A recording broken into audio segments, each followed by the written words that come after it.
Blythe. Carter. Claiborne. Here. Cooper.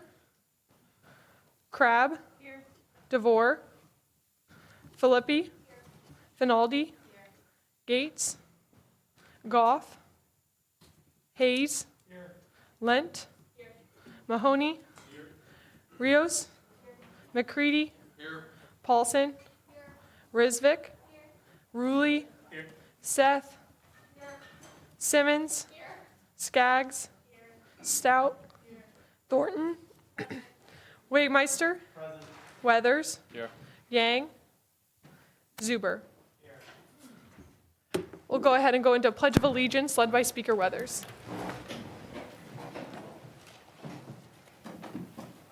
I pledge allegiance to the flag of the United States of America and to the republic for which it stands, one nation, under God, indivisible, with liberty and justice for all. Tonight's program is a presentation on the Big 12 Student Government Conference. So we'll all go ahead and go up there for that.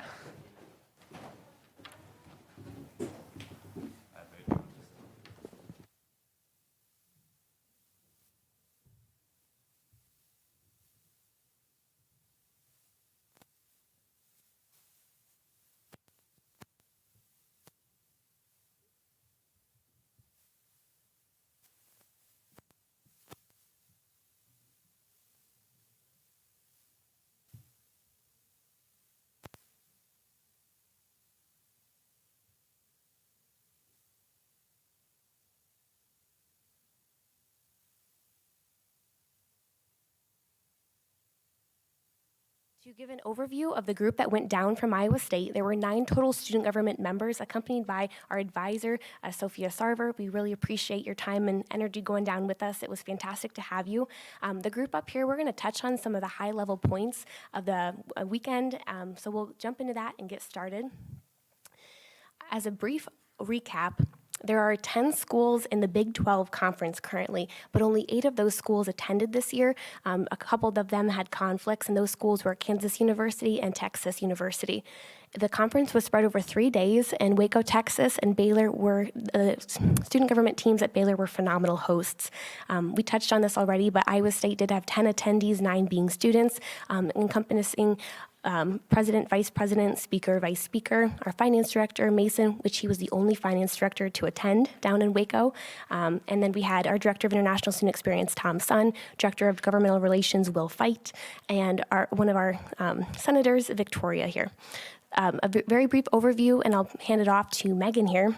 The conference began Friday night with a meet and greet, or Thursday night with a meet and greet. We had a great conversation getting to know the other representatives that had come in at that point in time. Friday was filled with institutional presentations where we had to, we gave a presentation on the overlay of our structures with student government and talked about some of the projects and initiatives that we were each doing on campus, where we had lots of great takeaways.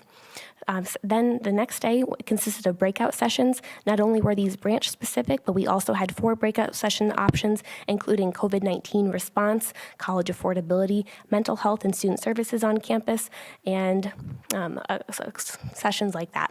Finally, Will is going to talk more about Big 12 on the Hill, but this was our pre-planning session while we were all together for Big 12 on the Hill, which takes place in DC, where we lobby at a federal level for students' needs on campuses. Finally, briefly touching on experience overall at Baylor, in addition to some of the learning that took place regarding student governments and institutions, we had a wonderful campus tour that was both walking and tour buses. We got to tour the stadium, which there's a photo on the side of me holding our conference badge in front of the McLean Stadium. It was beautiful, to say the least, and it was pretty cool. Not quite comparable to Jack Trice, of course, but it was a beautiful stadium. Finally, we got to explore Waco. 2 of the photos I have on there would be myself in the bottom row, and then the rest of the Big 12 presidents that were there, and then a picture of Baylor's beautiful campus with the photo credits going to Vice President Decker, who I'm going to hand it off to now. I'm going to touch a little bit on the student government structures at the other institutions. I thought these were super interesting to learn about, and I think we can all agree that we think we have the best structure here at Iowa State. So starting off with the executive branch, a lot of the different institutions that we met with had 2 vice presidents. So they'd have an external vice president and an internal vice president, both having completely different duties. And then normally the internal one would chair the Senate. And in Baylor's case, they have this situation, and the VPs each have their own chief of staff and cabinet. So lots of people involved in that, which was really interesting. So Tom will touch on this later, but he came to the conference with us as the International Student Experience Director, and this is a new position for Iowa State, and it's not very common amongst the other Big 12 schools currently, but the University of Oklahoma also has a similar position with a liaison between international students on campus. And then compared to a lot of the other cabinets, Iowa State's is pretty small. We have less than 20 members on our executive cabinet, but the other Big 12 institutions had sometimes greater than 30, which was quite a bit, and it touched very similar areas of campus that we do, but had different names for maybe their cabinet positions. And then moving on to their legislative branch, they also have similar structures with a student senate. It was rare to have the vice president chair the Senate, though. A lot of the time they had a president of the Senate, and it was just, I'm a part of the executive branch, but I chair the Senate, but a lot of the time the chair of the Senate was just a part of the legislative branch. And then a lot of the other institutions had a lot bigger senates as well. I know some people I talked to came from senates of 70 people, which is crazy. There's about 34 of us right now, just to compare that. And then their constituencies were not based normally on residency in college, but more so class. So they'd have a president of the freshman class, sophomore class, et cetera. So that was interesting to learn about how those campuses were represented within student government. And then moving on to the judicial branch, amongst the Big 12 schools, there wasn't a whole lot of activity, I would say, in the judicial branch. No one from the judicial branches came to this conference. But I did find it interesting. Some of the Supreme Courts at other schools handled actual legal disputes on their campuses. So, for example, their Supreme Court handled parking tickets. Another one, I think, was it MIPs, or minor in possessions, for alcohol. So I thought that was super interesting that they had that much power and were involved in that process. But that was an interesting aspect of it. Not every school had an election commission. I think we have one of the stronger election commissions I've heard of. We also have a lot more regulation, which I think is a good thing for fair democratic elections. So, for example, at Oklahoma State, they have no budget and no timeline for their elections in the spring. So you can announce whenever, and you can spend as little or as much as you want.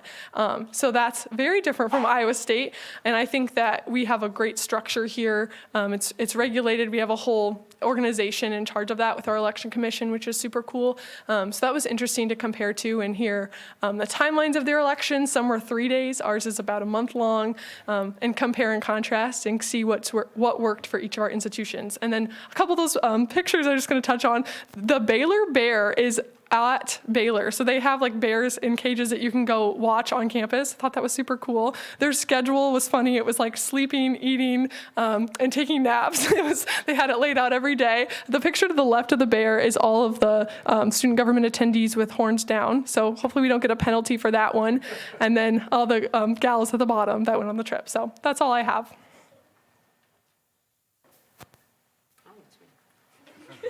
What fun.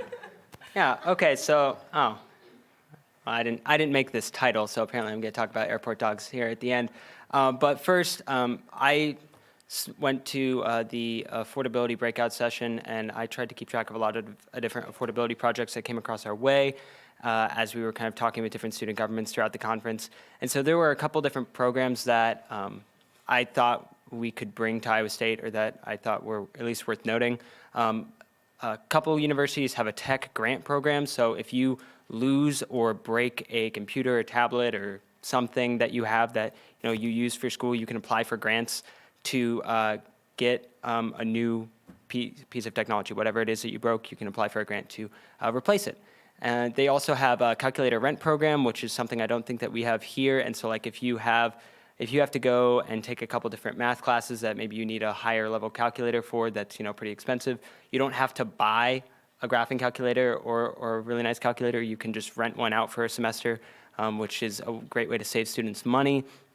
Other universities also have an expanded library loan program. This was something that Oklahoma University had, where basically they tried to keep a lot of common textbooks around that you could check out for a whole semester, which is a great way, especially for some higher level courses where there's expensive or hard to get books. It's helpful for students.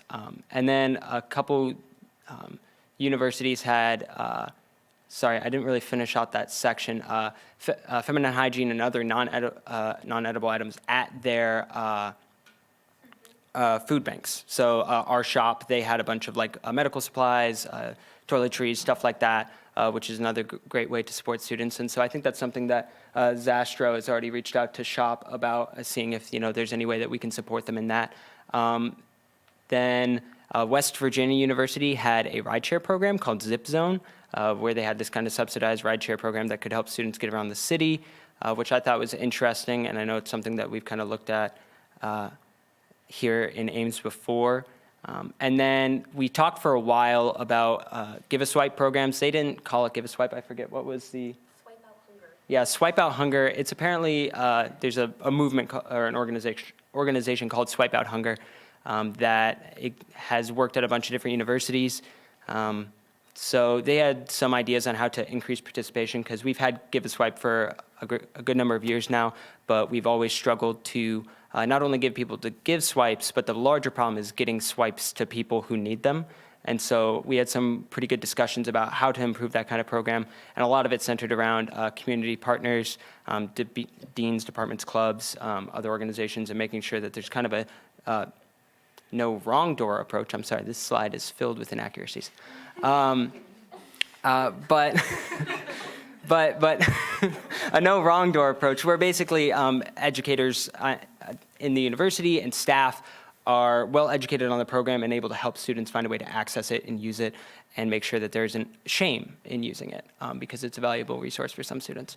And then SciRide is, this is just a takeaway for me. I got to talk about SciRide a lot at the conference, which I was really excited about. In fact, that top photo is, that's a candid that Tom caught of me while I was talking about SciRide on a bus. So you can just see the passion in my eyes. But no, SciRide is, if you've ever heard me talk about SciRide, it's a very unique service, and not a lot of communities, let alone universities, have something like that. And a lot of the other universities were asking us how we set that kind of program up, what the impact is, and it was just really cool to get to talk about this thing that like Iowa State has kind of knocked out of the park. West Virginia just got rid of their transit service, so it was cool to talk about a service like that. And then the second photo, I guess, just since I talked about the other one, that is actually a picture of me and all the other chief of staffs at the conference. We just like to call ourselves the Chiefs. And then the airport dog, I'll just touch on this very briefly, but DFW has an amazing program. That's the Dallas-Fort Worth Airport. They have an amazing program where they have service dogs that have jackets on that say "Pet Me," and they just walk them around the airport as greeting dogs. And that was my first experience in DFW, and I don't know how, but I'm going to route every flight that I take in the future through DFW. So if you're flying in the future, you should consider that. I don't know what's next.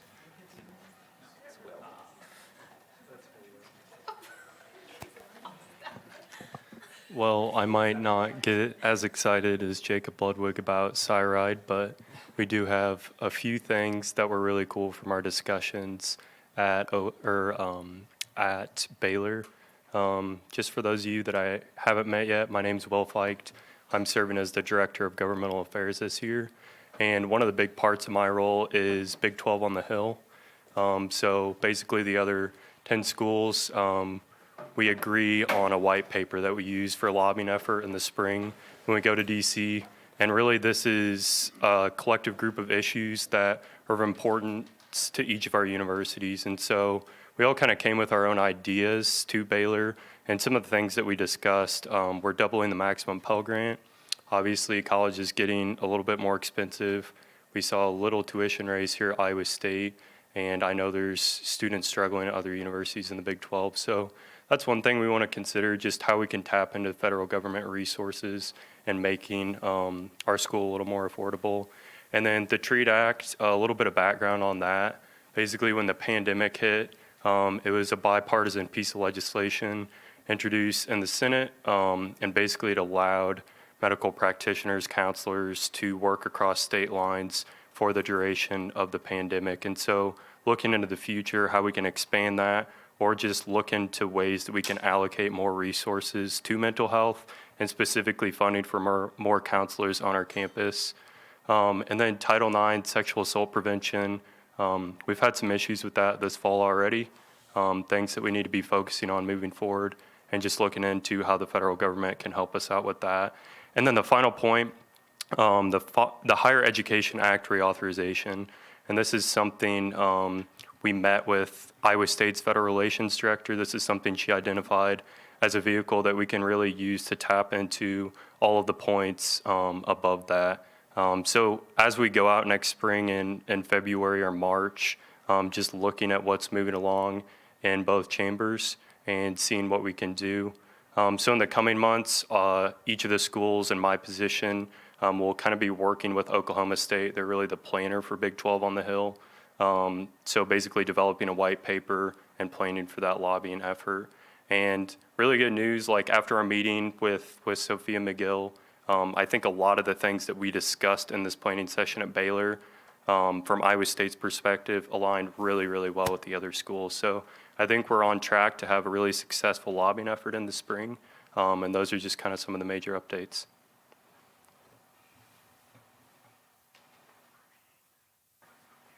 Howdy, y'all. I didn't do pictures. Sorry, I made you guys a graph.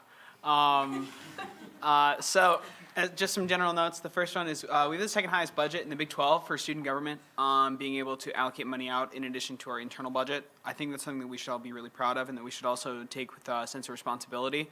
That's what the graph represents. I don't know if you're able to read the labels, but we have about double the size of the next largest budget in the Big 12. So that's something to consider. A lot of universities, their student government, Baylor, Oklahoma State, and West Virginia were all somewhere between 200,000 and 300,000. We have 2.5 million that we allocate out total.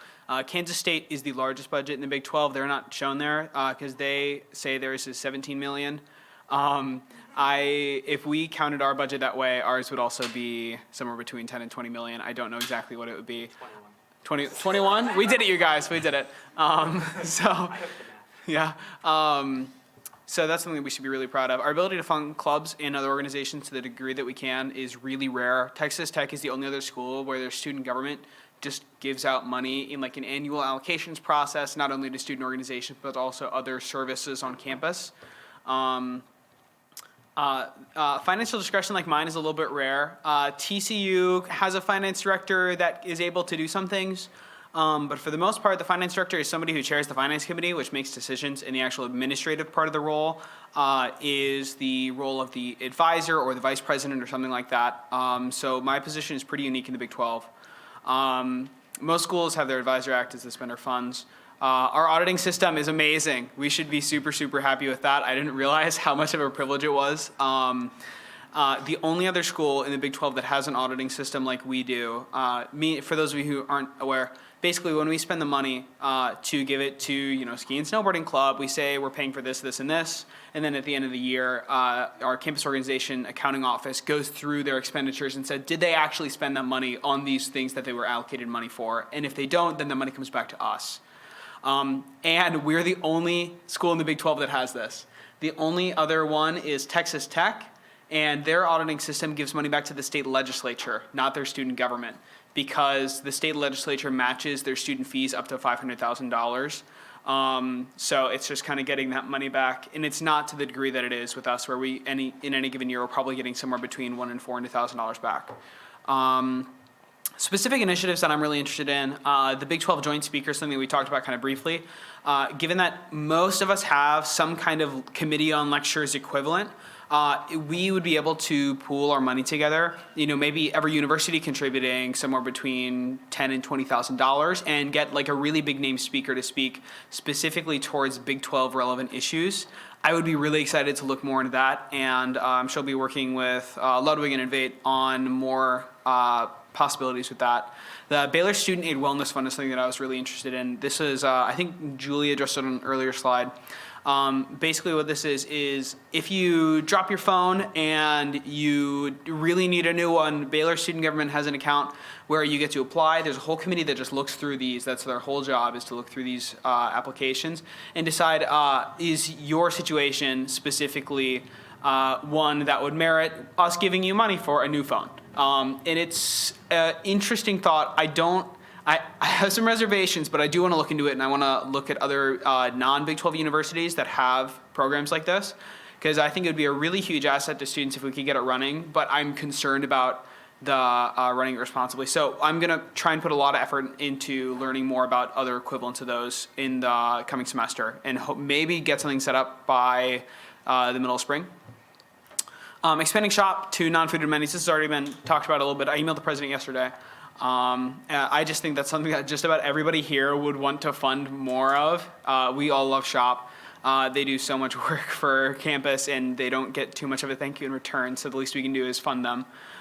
So about to end hunger, we've already discussed. And then the readability of priorities and criteria, I'll talk more about in my finance update. But I had a really great time with everybody. Tom got a really cool picture of me kicking a balloon. And I thank you for taking pictures, Tom. I appreciate it. He's directly behind me. So this is a really great time.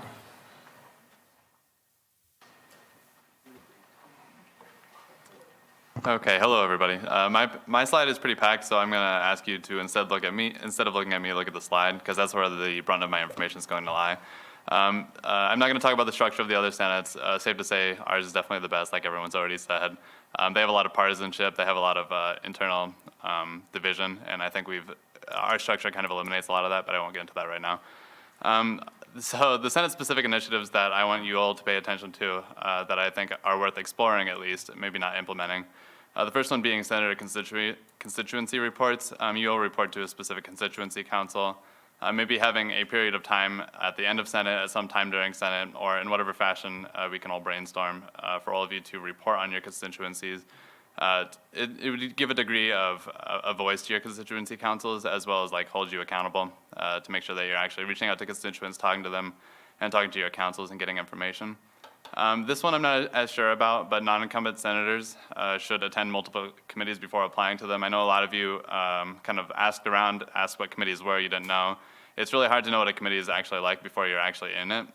So I think if you haven't been in student government before, it might be helpful to attend multiple committees and be required to do so before you actually apply to any particular committee. This one I thought was also useful. It would be a page of the website that would be dedicated and available to students for receiving topics and for bills, initiatives, and then any one of us, probably one of the executives, could delegate that topic out to any one of you, a committee, someone on cabinet, and then we could actually get the ball rolling on that if it's something that's feasible. So our director of IT is not here tonight, but I think that'd be something that'd be useful to talk to him about, getting a page for basically suggestions that we can actually start doing things with. Then these are internal initiatives that aren't specific to Senate, but obviously I think all of you could help with for student government. So other student governments, at least one other, has a voice in their student code of conduct. It's the book that regulates academic dishonesty, penalties, things like that, just the rules governing students. And I know in our Constitution we're technically supposed to have the ability to do that. I don't know, for whatever reason, that's a conversation that's still going on. We no longer have that ability. So I think looking into getting a voice back on that would be helpful, and that'd be a great opportunity for the Judicial Branch. I know they don't always have a lot going on, unfortunately. So if they could somehow sit on a panel that reviews student infractions or something like that, I think it would be helpful. Increasing freshman involvement would be a really good idea, whether that's working with freshman council or with just reaching out to the freshman class to get more senators or at-larges. I think we'll build long-term expertise, and we can have people who are in student government multiple years, and they know what they're doing, because student government can be a lot when you first join. A director for accessibility, this is my idea for a cabinet position. I guess I should talk to the executive branch about this. But other student governments have a director for accessibility, which just basically ensures that both student government and the campus at large is being ADA compliant. We're reaching out to people who might need a little bit of extra help, things like that. Another idea that I saw that I think would be good would be a liaison to the Faculty Senate. I don't know how many of you are familiar with the Faculty Senate, but they meet every week. They talk about lots of issues, but I have very little idea of whatever goes on over there. I'm sure many of you have no idea what goes on over there. I think having either someone who sits in on that Senate, maybe as a non-voting member, or someone who just regularly attends and reports back would be helpful. Maybe that could be delegated to an existing cabinet position or something like that. And then this one I should talk to the Election Commission about, or if you all want to join me on it. It's just an idea I'm tossing around. Some schools do it. It's an election minimum threshold. So if you run for a specific seat, you need to make a certain percentage of the people in that constituency in order to get elected. So you have to get so many votes. I don't know, it could be 10%, 15%, something like that. But it would ensure that if you're being elected to a seat, you're actually representative of the people within that seat. It would encourage you to reach out to them more. It would encourage you to be more active during the election process, things like that. And it could also apply to write-in candidates too. I know sometimes a candidate can get written in with maybe 2 votes, and then they're supposed to represent the entirety of that constituency council. I don't know if that's exactly a great thing, so maybe an election minimum threshold could be helpful for that. I'll try to speed it up here, sorry. These are external initiatives. I think we can't require vaccinations or anything like that, but having merch available or something that people who are vaccinated, something they can wear to advertise that. Or I know some other schools offer scholarships for people who are vaccinated. It's just something to think about. Other places have funded charging ports at local bars. That basically ensures that your phone doesn't die while you're out. You can always get in contact with somebody. It's more of a safety feature, and I think if we could fund something like that, I think it would be helpful. A mobile version of a student ID rather than your plastic card. I think that's a good idea too. Revolve was an interesting idea. I can't remember which school implemented it. Maybe Baylor did, yeah. It's basically a space, I think the equivalent for us would be here in the MU, a space for local businesses to rotate in and out of. So I know they have right now they have a juice business in there. I don't remember the name. But they're in there for maybe 6 weeks, and then they serve students on campus. They have a license to serve there for a while. And then another local business comes in and rotates out. So you're getting variety available to students as well as supporting local businesses. Sounds like a win-win. And then this, I guess, is specifically for off-campus students, but informing the off-campus students about their residential and tenant rights would be important. I know we struggle to reach out to students who live off-campus, so if we can provide them help in any other way, I think that's a really good idea. And providing them information on how to not get taken advantage of when they're signing their lease, or what their rights are when it comes to living within the city of Ames. I think that's really helpful. If you have questions on any of this, or you want to work with me on any of it, or you just want to talk about it, see how feasible it is, let me know.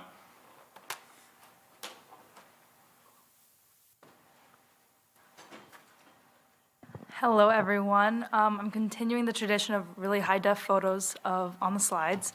But these are just some general initiatives that I wrote down during the Big 12 conference. So an event outreach officer, so talking to clubs and organizations, telling them how they can get their events funded, and then also the process of event authorization, where to print stuff, what trademark looks like. I don't know if that's something exec or something that could be done within the PR team, but that's something that I thought was really interesting. They have I don't know which school it was, but they had a 4th branch for just programs. So it was exec, ledge, judicial, and then also programs. So it's a big deal at some schools, so I thought it would be really cool to bring that in. Increased involvement in the city of Ames, more positions than just ex officio, working on more citywide issues. I really do like the ex officio role. Hi, Trevor. And so I would like to see position, maybe an exec, or just some initiatives brought through Senate to connect the city of Ames more with Iowa State University, since we do take up about half of their population. Athletics liaison, this was in a good amount of schools. I think this is something really interesting. I talked to President Campbell about this. There's a lot of opportunities for us to get involved, and I think that would be a cool position. And then the campus kitchen, this was talked about in a food insecurity lecture, and they talked about taking food waste, preparing it, and giving out to the surrounding communities. There's a lot of food waste within ISU dining. I'm a hospitality management major. I'm in a lot of food labs, and I'm also in tea room, and there's a lot of food waste that goes on. So it'd be really cool to take that food waste, prepare meals, and then also just maybe have like a free farmer's market. It'd probably be very small, but it'd be really cool. And then also No Freshman Hungry program. There's a lot of students that are a first generation and also freshman students that don't know how to navigate purchasing your own food, especially if you have a dining hall pass. Kind of looking at the requirements for that, or like how those dining plans are set up, just to make sure that we're not allowing students to pay a lot for what they're not going to get. So that's something I'd be really interested in. Side note, we are also one of the only schools that did not use a corporate dining program. Okay, this is so cool. So there's a lot of corporate dining programs like Sodexo and Aramark, and they do a lot of, they're big bad corporations, and they don't do a lot of good in individual communities, and so we have ISU dining, and so we hire from Ames, we get food from local farmers, like farms. And that's really cool because the money goes back into our community. And so what Sodexo and Aramark do is they lock people in 10 to 15-year contracts, and then let's say 5 years pass, and they're like, hey, if you sign again, we'll lower your peas and carrots by 20 cents. And they're like, of course we're going to do that. It's going to be cheaper. And it's kind of like a cycle. So it's really cool that ISU dining exists.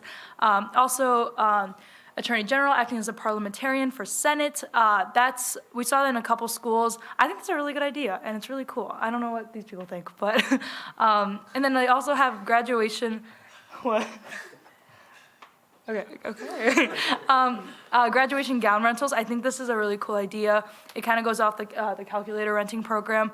I know that I personally, I was really excited about this because I don't really care about keeping a gown. I just want it for pictures, and they're really expensive. So I think making like a cheap loaner program would be incredible. Working with the bookstore would be really hard, just because one of the schools explained that if they're selling like $200 gowns, I don't know how much it costs, the library's not going to want to give that up. So that would be a really hard conversation, but that'd be really cool. And then also continuing to build our brand. This is just, we had a really cool lecture about that. So any time that you can talk with your constituents or talk to any ISU student, make sure we're continuing to build our brand. And then also doing in-depth research for food insecurity within first-generation students. I think a lot of these ties go together with food insecurity. I think that's a really big passion. And if any of you have a passion about food insecurity on campus or in the Ames community, let's talk. All right, thank you.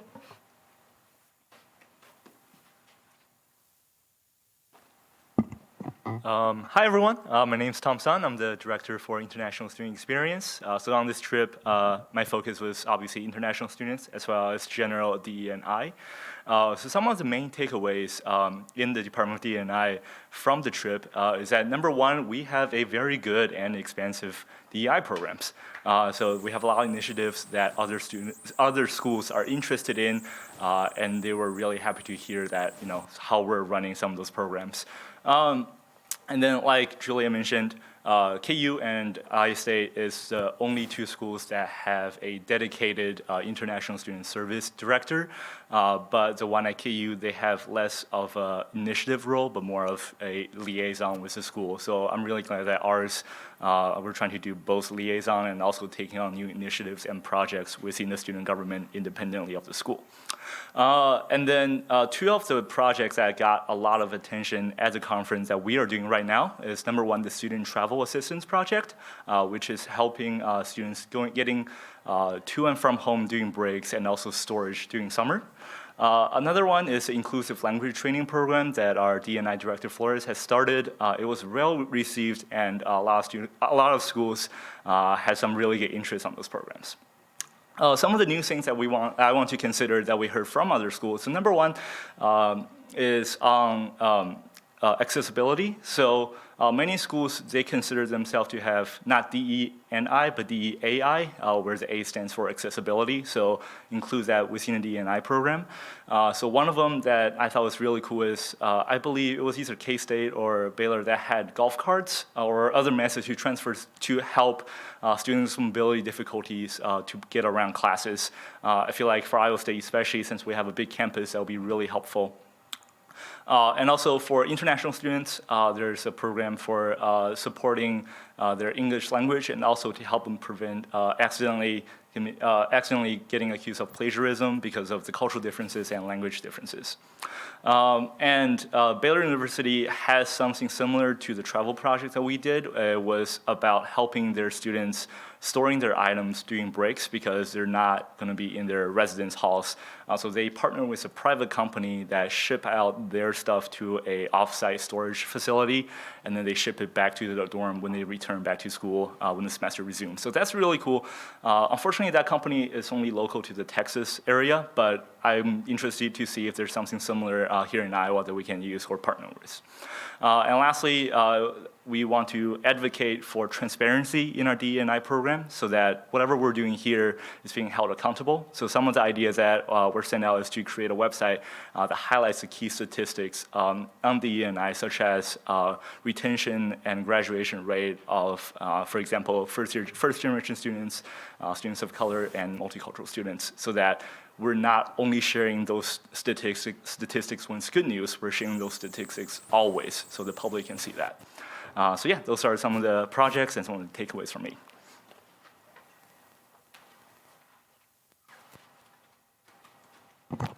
Okay, hi everyone. I'm just going to quick recap the wonderful experience that we had in Texas, specifically at Baylor University. So first, it was great to finally connect with other members of student government organizations in the Big 12. It's been over a year and a half since anyone has been able to do this, so it was great to connect and communicate with people in person. I also attended the affordability lecture, and it was really neat. I think it was Baylor, they had the Student Care and Wellness Fund. They called it creates an acronym, and they called it this fun word. But it was basically, essentially, the incorporation of everything that everyone's talked about, the calculator rent program, really just helping out students. So it was really neat that there were so many universities that were really involved with, wanting to better the lives of their students. Student support services is also another lecture that I attended, and it was very similar in the fact that they wanted to help students by expanding counseling services. So I know at Iowa State University, I'm not for sure the exact number, but you can only attend so many counseling services before they cut you off. And there were multiple universities where the counseling services you went until you felt like you were okay. So there wasn't a minimum. And so that's something that I would like to look into. And then improve advertising, because Iowa State is great. We have a lot of resources, but it's just the fact that students sometimes don't know about them, or the organizations are just not advertised correctly. So just improving overall advertising. And then initiatives, the one that I really liked was the farmers market. I think that'd be so cool. We could have local farmers come in and bring their produce, as well as what Eliana said, leftover food from the dining halls, and then a statewide food drive. So this was really fun. It would be competitive. It could include major universities in Iowa as well as smaller ones. And it would be super fun because we always like to compete against the University of Iowa, obviously. So just be a great way to help support and help food insecurity. And then outdoor lawn furniture, I think this was TCU, had these really cool areas with outdoor lawn furniture to help students, to encourage them to get outside and study, and different groups would also use these places as meeting spots. And then I just want to reiterate that Iowa State student government absolutely rocks. We have a wonderful organization. Our structure is amazing. It's very cohesive. We get along great. Our teamwork and cooperation is I don't even have words for it, it's so great. And then our communication, we obviously have many different personalities in this room, but we all get along great, and that's why our student government is so successful in helping students. So overall, we had an amazing time in Texas and at Baylor University.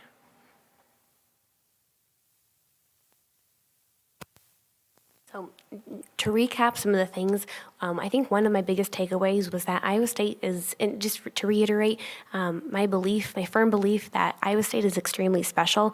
Our relationships with each other in this room, our relationships with the administration and the Ames community are not seen on every campus within the Big 12, and for that matter, every campus across the United States. So we have a pretty special thing going on, and I think that it's been pretty cool to reaffirm that traveling down to Waco and take back some really interesting projects and initiatives, and also understand what other colleges, what roadblocks they might have run into, how they overcame them, and what the implementation process looked like.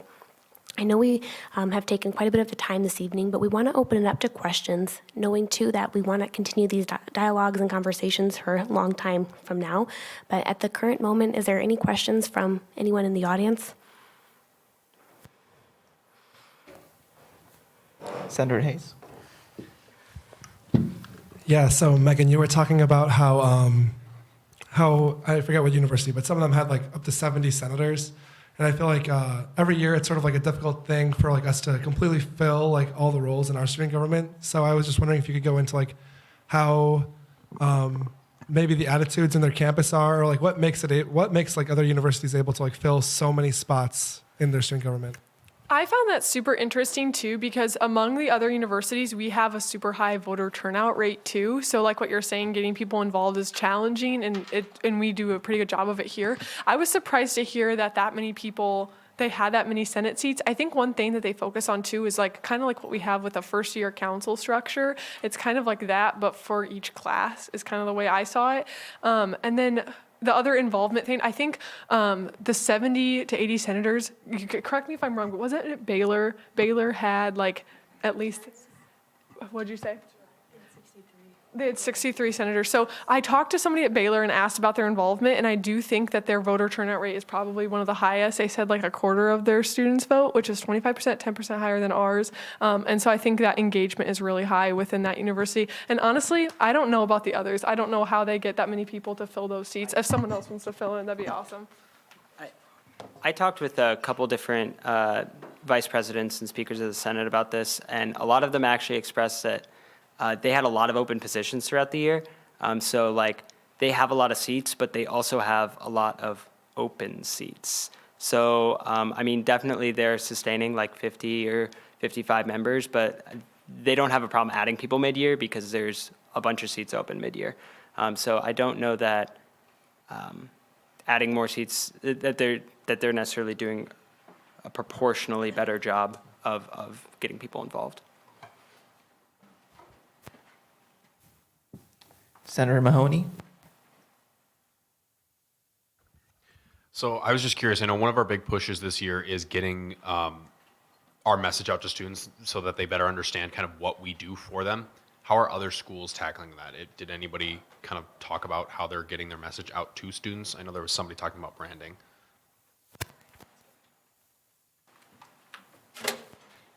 And I think a couple of us could come at this from different angles. Collaborative relationships with administration to align with some of the strategies they're using, maybe for example on our campus, the Cyclones Care strategies. How are we aligning ourselves to support and uplift the messaging so students aren't being bombarded with a variety of different strategies of marketing messages and slogans and lines, but rather maybe it's committing muscle memory to similar verbiage and it's familiar to them. So I think number one, alignment at a university level, both for student groups, whether that's across, if it's a flyer for International Student Council's event, and we're sharing the exact same flyer, I think that sparks brand recognition for things maybe better than maybe having a couple different flyers. From a services perspective, we talked a lot about the syllabuses and how, as students, they've gotten incredibly long. They have lists of the services in our syllabuses, but at that point, sometimes the professors might point to them and say, please take a look at this and refer back to them, but really making sure there's that touch point on the first day of class, going through those services, asking if there's questions, offering an open door policy to say, if you need help, this is where you can go. We wanted to touch on the back of everyone's ISU card. Student government actually helped get some of your, the hotline, I think it's the mental health hotline in ISU PD. So I think, like Victoria said, we have incredible services, but helping the awareness, and I'd pass it to anyone who wants to expand on that quickly. Yeah, I mean, it's definitely a lot of that, and those are like the conversations that we had about communication was definitely finding a way to work better with the university because they obviously have, an existing infrastructure that we can latch onto and support.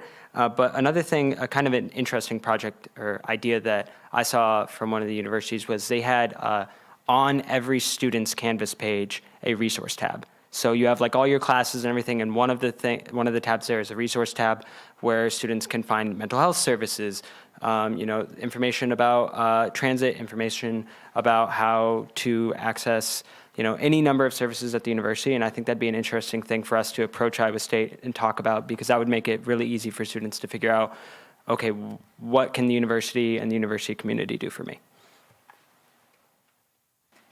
I'm going to keep this short. It's a very small idea, but we do fund a lot of clubs and organizations events. I think I know that we all attended Howdy at Baylor, which was funded by the student government, and they had a little sign in front, and a lot of student government did attend that event. I think maybe following through and going to some of these larger events would be super cool so that they can see student government from beginning to end. But yeah, that's just a small idea.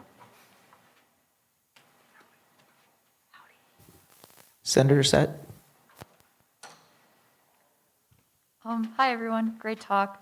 This is really interesting to hear about other universities and what they're doing. I guess the question that I had was kind of more along the lines of, I've noticed that a lot of students, or at least the students that I interact with on campus, a lot of them have kind of a negative viewpoint of student government, specifically our student government. And so I was just wondering if you talked to other universities about kind of like the campus climate and the campus attitude towards student government, and maybe how other universities have worked on improving relations with students and stuff like that. If anyone wants to comment. We had a pretty long discussion about branding from the, I think, director of marketing from Baylor University. One thing that I was thinking throughout that whole thing was I would rather we do two good things than one good thing and then talking about how we did the good thing. So I think letting our work speak for itself would be really great. When people think about student government, they probably think about the daily articles where they read about these long bylaw changes that they never see any tangible effects from. What I would like to see us do more of is when people think of student government, they think of the initiatives that we do, they think of the funding that we give out, the programs that we set up, and the volunteering hours we put in on campus. I think the orientation of student government should be a lot more student-facing, and I'd really encourage you all to think about that. Senator Sett, do you yield? Senator Lent.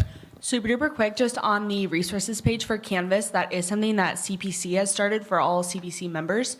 So just saying that if that's something that people are interested in, I'd be a good connector to that resource. And on that end, I think Tom talked about international students are moving towards a location with that, and the econ department has one, and I think whether they're small, maybe a university-wide, I think that's a really cool area to explore. Thanks for sharing. I yield. Are there any other questions? All right, seeing no questions, let's thank our wonderful presenters tonight.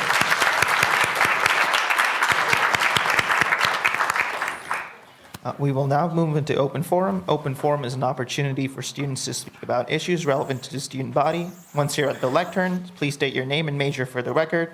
As a reminder, you have 10 minutes. You may make your way to the podium now.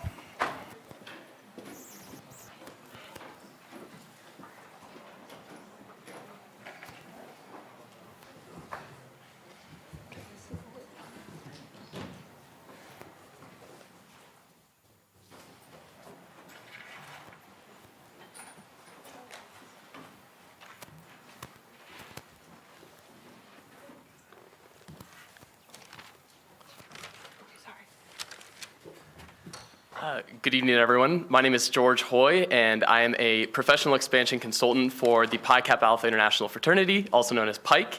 I graduated from Indiana University this past May and joined our fraternity staff to service our chapters in the northeastern United States and Canada. My name is Zach Brown, like the band. I currently serve as a director of expansion for the Pi Kappa Alpha fraternity. I graduated from San Diego State with my degree in kinesiology, emphasis in pre-physical therapy. I oversee all the expansion efforts of the international fraternity. And my name is Colton Steele. I'm also a professional expansion consultant, and I'm also actually from the Big 12. I graduated from the University of Oklahoma, and obviously we're here to talk about Pi Kappa Alpha, or PIKE. PIKE is starting its newest chapter of Pi Kappa Alpha here on Iowa State's campus. PIKE has over 200 chapters in both the United States and Canada, and over 300,000 lifetime initiates. Our chapters last year alone raised over $3.5 million for charity, and we were founded in 1868. Put this up. We're really excited to be back on campus. Pi Kappa Alpha shares over 100-year history with Iowa State University, though 2 years ago, our previous chapter voluntarily surrendered its charter after low membership and a growing, climbing, out-of-control debt with the international fraternity. Over the last 2 years, the international fraternity has had extensive conversations with the local alumni and the Office of Sorority and Fraternity Engagement to coordinate our return on campus. We greatly value this opportunity to return to such a phenomenal university with such an engaged student body, such as yourselves. So much so that we devoted our professional staff to be on site for 7 weeks. My friends Colton and George back here. They'll be recruiting members for this organization. They'll be onboarding our alumni advisors, and they'll be appointing and training new officers to lead once their efforts on campus finish up. And while our departure from campus was voluntary, I would like to share a little bit about what the International Fraternity is doing in terms of Greek life as a whole in our Reimagine Fraternity initiative. So acknowledging that there are many issues in Greek life that have gone unrecognized for far too long and have gone unacknowledged, the International Fraternity released our new initiative entitled Reimagine Fraternity this past year, and it focuses around 3 key areas, and those are diversity and inclusion, mental health, and healthy masculinity. We are extremely excited to bring this initiative to Iowa State, especially given the fact that we are in this opportunity of creating a brand new organization where there's no previous culture or traditions that may hinder our progress, and we look forward to recruiting men under these values. Along with that initiative at our international fraternity level, we recruit men off 4 key pillars on the campuses that we have chapters at. These pillars are scholarship, leadership, drive, and character. Obviously, everyone attends college to get a degree, which was the reason that scholarship is one of our 4 key pillars.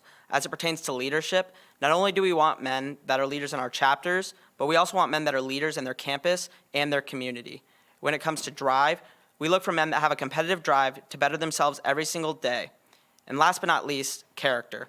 A man can be a scholar, he can be a leader, and he can be driven, but if he does not have strong moral character, then there is zero place for him in our organization, period. We wanted to share this new initiative and our presence on campus with you all, and we look forward to working with the student government as a whole. If you'd like more information about the Reimagine Fraternity Initiative or our work on campus, please visit our Instagram, Iowa State Pike.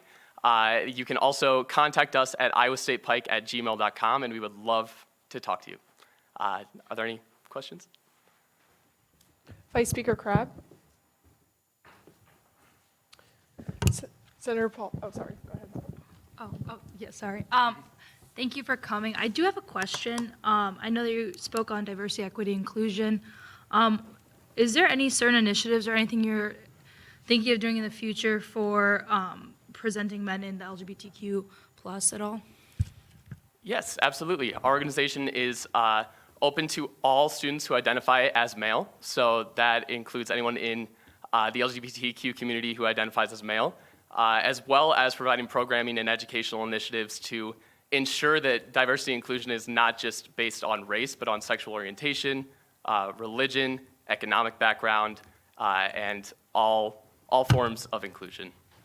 Can you speak on any specific initiatives regarding sexual orientation?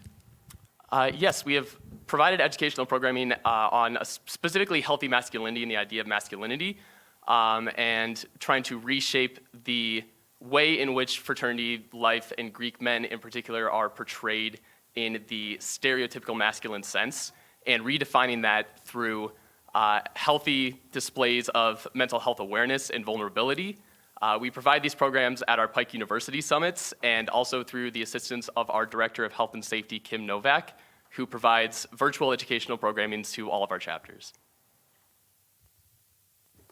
Senator Paulsen. Hi, just have a couple questions. So one with the first one, how Pike's enrollment went down, and so that's why you guys like pulled your charter and stuff. I know that Greek enrollment has been going down nationally, especially here at Iowa State. So with that, what do you think you guys are going to get more members all of a sudden, or like what's your plan to make sure that you get members so that you can stay here? Yeah, so absolutely a great question. I think Reimagine Fraternity ties a lot into that. I think we would all agree that there are a lot of issues in Greek life that have gone unaddressed largely for far too long. And so recruiting men with those values in mind and with that more open sense of who can be in our organization goes a long way. And a lot of the reason why our previous chapter fell or slid to a low membership was they were not recruiting men that were in line with our pillars. So here on Iowa State's campus, we are recruiting solely off a recommendation-based process. We've been presenting to, in meeting with faculty, administrators, student organizations, to gather name recommendations, in which that is not largely the way that the previous chapter operated. And then will that also, will that be yearly, or is that just with this first year of membership? And I believe you were staying here for 7 weeks. Will you be coming back to check on this chapter yearly? What's that look like as well? Absolutely. And so when we train our officers, we will train them to, our recruitment chairman specifically and his recruitment committee, we will train them to continue this tradition of meeting with faculty, administration, and student organizations. And then as it pertains to our visits, while the chapter is a provisional chapter, they will get a visit from a consultant from the International Fraternity every semester. And then once they charter, they are able to request a recruitment visit every semester, and they will also get a yearly visit from their regular chapter consultant. Okay, sorry, I have a lot of questions, sorry. Okay. Another one was with your 3 initiatives. I noticed that sexual assault wasn't one, and I think that can tie in with the toxic masculinity as you talked about, but just with recent events at Iowa State, as well as UNL and University of Iowa with those fraternities, how are you guys going to address that at Iowa State? Because I know it's an issue here, and I'm curious on your thoughts or certain initiatives to make sure that, yeah, if that makes sense. Yeah, that's a great point. I mean, we regret to hear everything that's happening on college campuses around this area, around the entire country. We understand that happens within our own fraternity, all fraternal organizations, athletic teams, high school teams. It's a horrible thing that happens. In terms of our initiatives, we empower our local members to report everything that happens. We empower students on campus to hold our members accountable, our members to be held accountable, and I think our healthy masculinity really ties that all together, that frankly our fraternity was in a different place 2 years ago than it is now. We weren't well equipped to deal with a lot of that stuff, and now we are, based upon what we've built throughout Reimagine Fraternity, that we support all of the due diligence that our students are doing around the country, all students are doing around the country to hold students to a different standard. Just a reminder, there's only a minute left of open forum, so for this speaking privilege specifically. So if you want to extend open forum, we can make a motion to do that, but you may continue. Just wanted to let everyone know that. I'm good. Can I make a motion to extend open? I had one other piece Oh, yeah, sorry, go ahead. Specifically on the topic of healthy masculinity and sexual equity and sexual violence, we did partner with a firm known as Catalyst under this Reimagine Fraternity initiative, and they have a program known as Men Advocating for Real Change, known as MARC. Originally, this program was started in reference to gender equity in the workplace, but we became the first fraternity or international fraternity or national fraternity to partner with that program, and so they built out programming that we will be providing to our chapters, specifically around gender equity, both on college campuses as well as in the workplaces for our men down the road. Okay, that timing has expired, so does anyone want to make a motion? Can I make a motion to extend time for open forum? There's been a motion to extend the time for open forum and seconded. Any objection to going to voting period? How long? 10 minutes. Okay, for 10 minutes has been seconded. Any objection? All right, let's go ahead and go on to a voting period for that. Unanimous consent has been called for. Any objection to extending debate for 10 minutes? All right, debate's been extended. I'm almost done, I'm so sorry. Quick question, are you guys nationally dry? Like a dry house, or do you guys allow alcohol under a certain percentage? I know some houses are like that. Yes, So, as an international fraternity, our chapters are only allowed to have alcohol under 15% in their chapter facilities.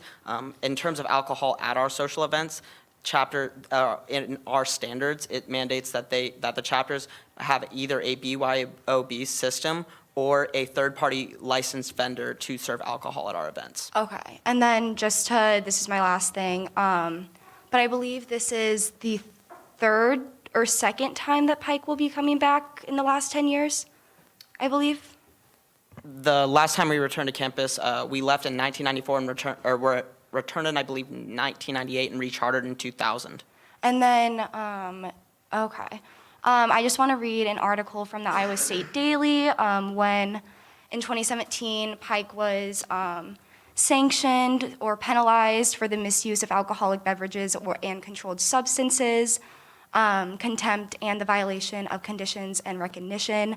And then before that suspension, this is also quotes from the Daily, Pike had been sanctioned 5 times in 4 years, the most recent being September 27th, 2016, when there was a double violation.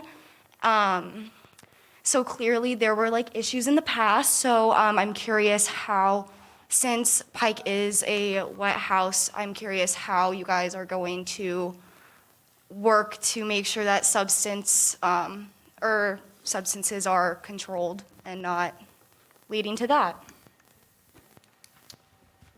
Yeah, absolutely. So at least in terms of our structure of our chapter, at least one thing that has changed since that time frame is we no longer refer to it as a risk management officer. We refer to it as a health and safety officer. And as George mentioned, we have a director of health and safety at the International Fraternity, Kim Novak, who is a well-renowned leader in the health and safety world. Additionally, since then, we have adopted additional standards as it pertains to alcohol, including a guest list at any and all events that has to be gathered beforehand in a maximum of a 3-to-1 ratio at our events. We also mandate sober monitors at all of our events. So if one of our chapters is found in violation of these, we would encourage them to be reported to the International Fraternity so proper action can be taken. And just to add on that as well, while we do have plenty of rules and regulations in place to ensure that this doesn't happen, Colton and I are also on campus for the next 7 weeks doing the recruiting ourselves and recruiting through our referral-based process. Our main goal is to recruit men who are safe and responsible and who focus more so on academics and service than they do the social aspect of the fraternity. And so throughout that entire process, that's why we do rely heavily on a referral-based process to ensure that culture does not re-enter into the chapter. Okay, thank you. That was my last question. Sorry, there was a lot. No, don't apologize. We're happy to answer. Senator Thornton.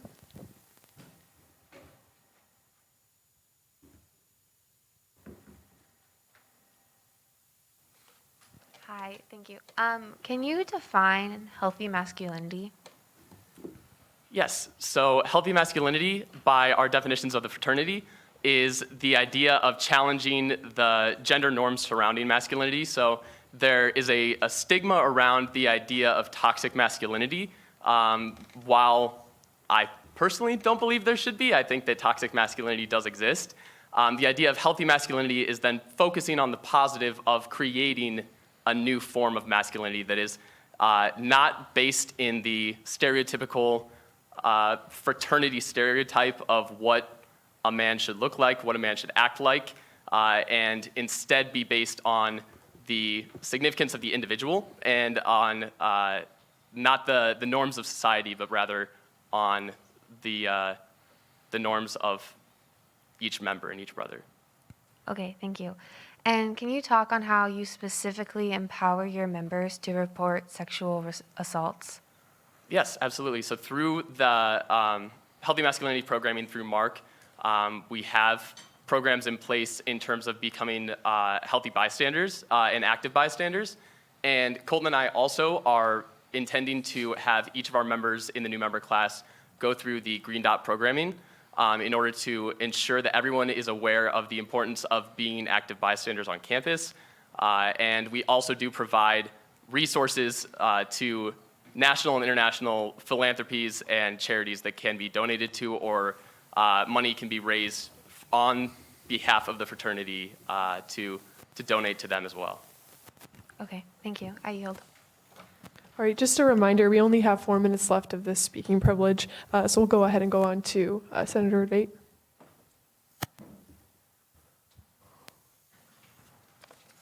So in your opening speaking privilege, I believe you said that the last time the chapter left in 2018, it was solely for debt and low membership. Is this the only reason why the chapter left? If not, what specific actions are you taking to make sure whatever additional reasons might have been are not being repeated? Yes, so the chapter formally surrendered their charter in January of 2020 due to low membership and debt with the international fraternity. We realized that there was a reputation on campus of the past group. We believe that contributed to its low membership as well as its debt. We're not unaware of that by any means. However, the official reason why the chapter did choose to surrender its charter was because of the debt and low membership. And can you remind me of the second piece of that? Right, so I guess because reputation wasn't touched on originally, I just wanted you to talk about that and what you're doing to make sure that never happens again. Absolutely, and I think it's summed up with these two individuals right here. Among the slew of things that we've named tonight, what the initiatives that we've put in place as a fraternity, their recruitment efforts, their training efforts, the alumni advisory board that have set up here, and our support as an international fraternity. We don't support the reputation that the past group has, or I guess had, currently has, and we want to get away from that as soon as possible. Thank you. I was going to add in one other piece, at least in regards to that. So when we left in 2020, previous to that, I know the conduct issues that were in 2016 were raised. The international fraternity actually did conduct a membership review and removed many members from the chapter that were particularly contributing to that reputation issue. And after that was really, that obviously contributed to their low membership, but rather than see that as an opportunity to, redefine what they were going to be, I guess, they just basically threw their hands up in the air. And so now we're here to recruit an entirely new group of men. Senator Rios, and just a reminder, we have 1.5 minutes left.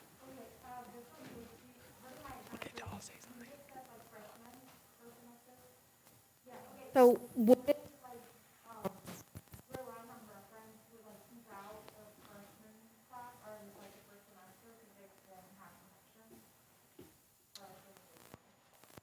I can at least speak to some of the name recommendations we've already been provided in our time here. We've already been provided with multiple first semester freshman name recommendations by both faculty and administrators as well as student organizations. So, and then we also, after educating these men on what this organization is about, we also ask them for name recommendations, and so they have provided us with some other freshmen as well.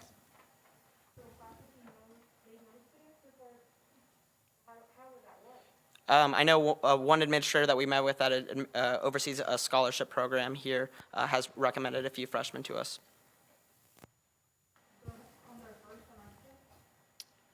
Oh, you're referring to down the road.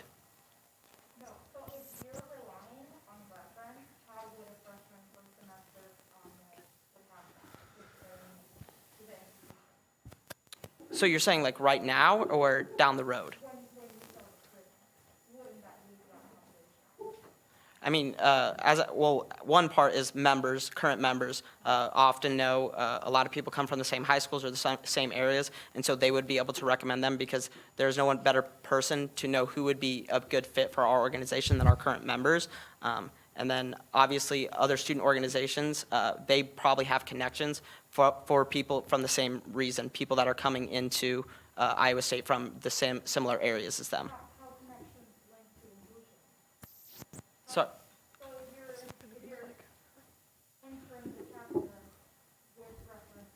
Okay, the time has expired now, but now it's going to be on your time. So each senator gets 2 5-minute speaking privileges, just like in debate. And so this is going to go on your time. So it's going to be simply senators asking you questions. It's not your speaking privilege anymore, if that makes sense. So you can continue. Excuse me.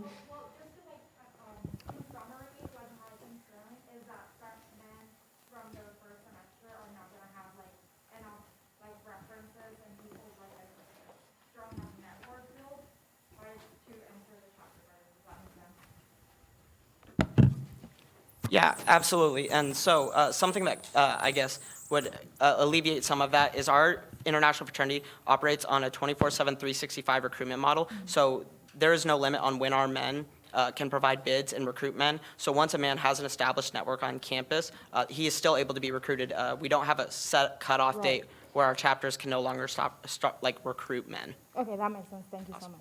Thank you. Senator Wagmeister. Of course, no fraternity wishes to commit any infractions, break any rules, or anything like that. And if a fraternity does, of course, they face the punishment of the university.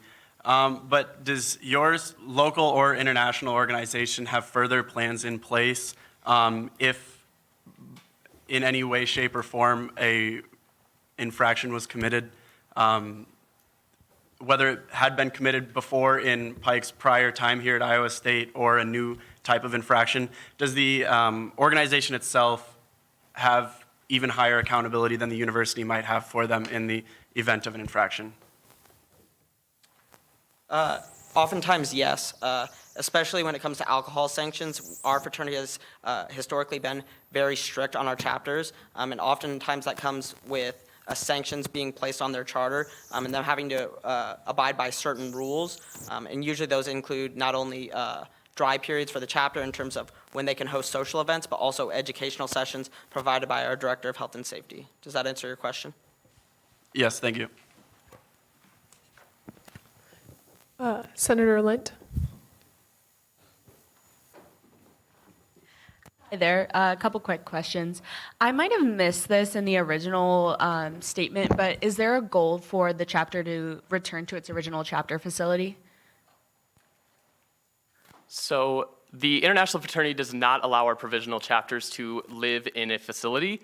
However, it usually takes about 12 to 18 months for the provisional chapter to become a chapter. And at that point, they are more than willing to seek housing arrangements. Perfect. That's all I'm going to say. All right. Vice Speaker Crabb. I want to thank all the senators for their questions. To cut this a little short, what are all your emails? Just if we had any more questions following this. Yeah, so my email is csteele@pikes.org. And then, Can you spell that, please? I'm just going to sum this up. Pikes.org is our website. And if you just go to the staff directory, all of our emails are on there as well as our office phone numbers. Feel free to contact us with whatever questions you have. Might be a little easier than just spelling out our emails here. They are, yes. Yeah. Yep. I mean, would you like us to spell them out? No, I'm good, thank you. Okay, I just figured that'd be easier. And also, Iowa State Pike at gmail.com can also be used. All right, thank you. Thank you. Thank you.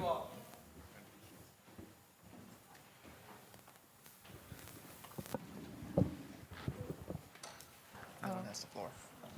We'll go ahead and move into adopting the agenda. Is there any additions or changes to tonight's agenda? Senator Zuber?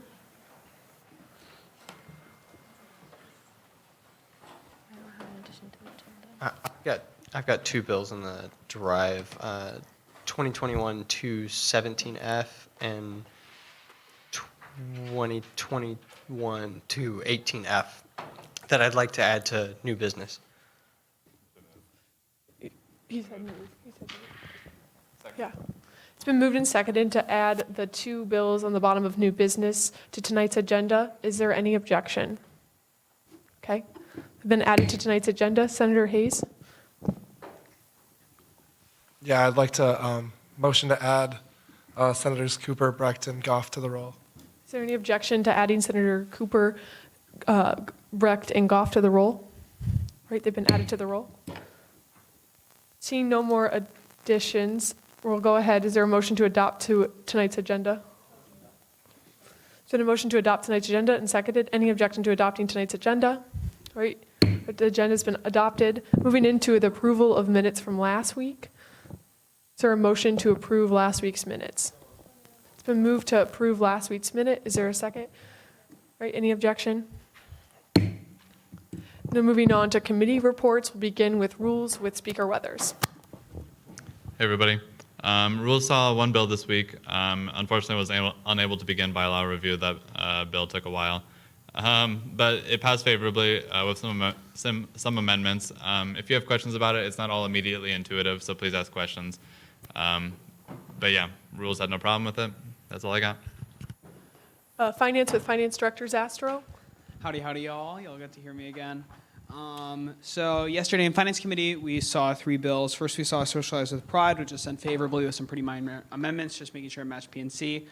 Pi Alpha Phi was another bill that we saw. We amended that with some totals changed, and also zero funded one line item that we found to be funding ineligible. And that was sent no bias because the other line item that they requested was venue rental, which is funded on a case-by-case basis. So that's something that Senate can choose to approve or deny. And then, so those were the 2 bills that were just added to the agenda now to new business. So we'll be seeing those next Wednesday. And then women's hockey was sent favorably with some amendments, just changing totals, making sure everything fit PNC, changing how much maxi vans are funded since they came through in the spring for what we thought was an allocation change, the totals change, and then also very small corrections to distances and changes to make sure that everything was a third funded. A couple items were half funded. So those are the changes there. I also have 2 other notes for you. First of all, for those of you who have not read PNC, shame on you. However, I need your eyes. Something that we would like to do is make PNC more readable. I think right now it is in an okay state. It is better than the bylaws or the Constitution, but I know that there's still problems. If you have not read PNC, the first time you read through it in the next couple weeks, hopefully, please do. Let me know of any specific points that you found hard to understand, or that you had to reread a couple times, or that you weren't sure what the meeting was. As we're going through PNC review in finance, that will be really helpful feedback. And then the other thing is name tags are in. If you ordered as part of the second batch of name tags, those are all down in the office. And that's all I have. Going on to the Public Relations Committee with Director Garman. Hello, everyone. I feel like I say the same stuff every week, but thank you all so much for helping with tabling this week. I think it's going really well. We've gathered a lot of names. And then thanks to everyone that came out Monday night and did mass whiteboarding. I've seen so much all over campus, so I think it's very good. Our at-large PR committee applications are still open, and they're going to stay open until the 30th. So if you know anyone that is interested in PR, like social media, please give them our information to apply. For homecoming, we've said this past 2 weeks, but again, if you missed it last week, if you are interested in helping us paint a square for homecoming for Victory Lane, just let myself, Christian, or Lydia know. And then also, if you're interested in doing a float, any of you want to walk, ride in a float, let us know too. We are trying to gather different opinions because we're not sure if that's something that people would want to do. Newsletters going out September 30th, so if you have any more information, send that to me. I'm still waiting on a few committee chairs, so I did send the form last week, so if you could fill that out and send it to me by the end of this week, that would be great. And then Multicultural Town Hall is Monday, October 4th, but I'll let them talk more about that in the Diversity and Inclusion update, but thank you. Moving on to the Diversity, Equity, Inclusion Vice Chair, Senator Adegarla.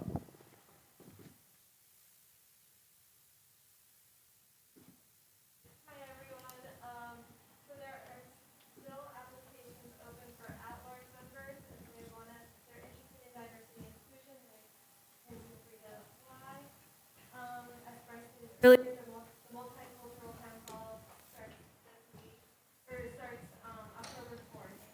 Marketing for that will start after this week. It's going to do in the Multicultural Center.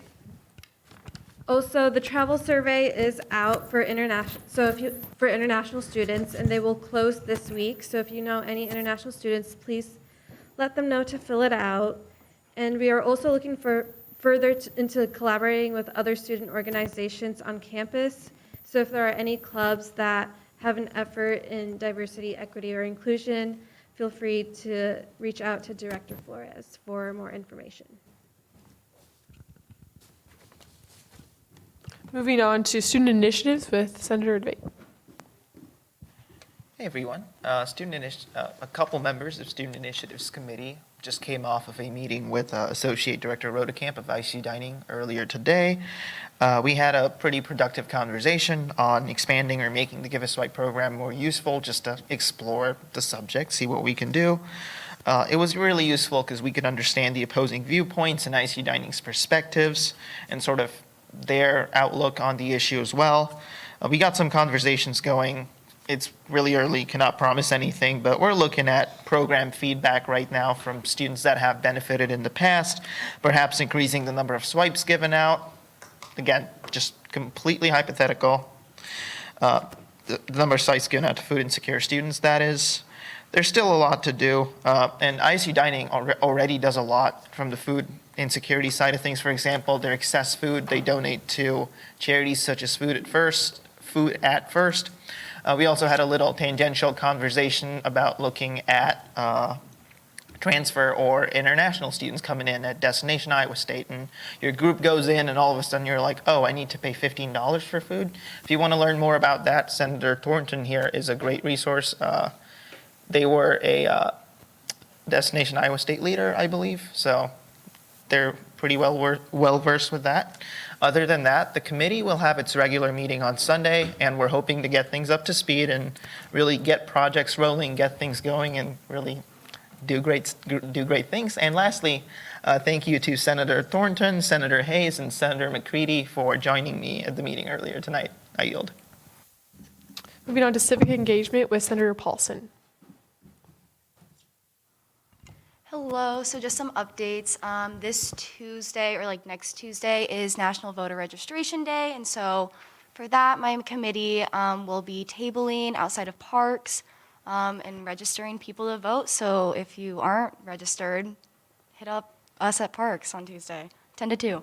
And then also, we're in the process of planning, hopefully, a candidate forum for the school board election. It's there's 3 spots up, 7 candidates running, so it's kind of a big race, but yeah, that's it.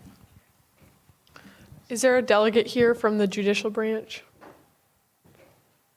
All right, moving on to, yeah, you can speak. The Election Commission is going to be discussing the implementation of the election timeline this week and next week, and we are also beginning the Senate seat apportionment process. If you have any questions, just contact us. Our meetings are Thursdays from 6 to 7 in room 0153. Moving on to comments from the Executive Branch with President Campbell. Hello and happy first day of fall, September 22nd. So you see it in your inbox, and I do want to address a couple things first. I know it's a little bit further down in my executive update, but let's give a big round of applause. Sonia's family was named Cyclone Family of the Year, so let's give it up for the Paulsen family. Sonia, I'm sorry, I did include some photos in the email. You will all have to check them out. It was brought to Megan and I's attention by Dr. Younger earlier this Monday. She was ecstatic. She goes, a member of student government is part of that family, and is it 26 members of your family and extended family have attended Iowa State dating back to 1941? Yeah, that's pretty cool. So the legacy lives on. So just wanted to say congratulations to you and your entire family. A few updates. I know that we've been speaking about it for a couple weeks now. Megan and I attended the Board of Regents meeting held at the Alumni Center last Thursday. There was a lot of emotion in the conversation. It was a sentimental conversation, specifically when it came to sexual harassment and some of the personal stories brought forth by members of student government across the 3 Regent institutions. With that being said, in terms of action that came out of that, the Regents met for their strategic planning meeting following that conversation, and it was the intent for that to be a topic of discussion for them. In addition, they gave us an update that right now they're working through some of the implementation and feasibility surrounding recognizing Juneteenth in the academic calendar. But right now we're also working, Dr. Winterstein commented that the university is looking for other ways to recognize Juneteenth, potentially during Black History Month when more students are on campus, in alignment with a couple other things during Juneteenth that more students are away from campus. So update on that. Following up on the Big 12 conference, if anyone has questions that linger, please reach out to anyone that attended. We want this to be an ongoing dialogue. There were a lot of really, really cool things that came out of that conference, and we'll continue to share and summarize those findings and make that public.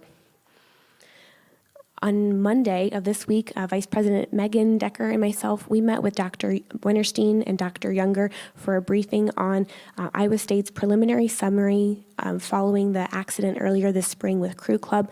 I have linked the official press release from the university for you to go take a look at that, but really want to point your attention to some of the action the university is taking to help reduce the chance of things like this happening in the future.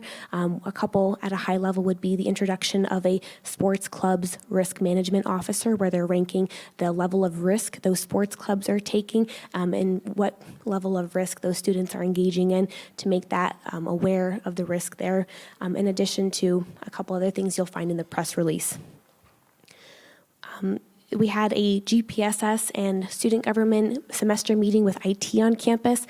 A couple things I want to bring everyone's attention to just in terms of ensuring efficient processes would be we're looking at student printing, and over the next couple years they want to decrease the need for printing for students on campus. And so I'm going to be sending out a survey to all of you, and that can be passed on to anyone about ways we think we can increase sustainability and reduce our printing loads.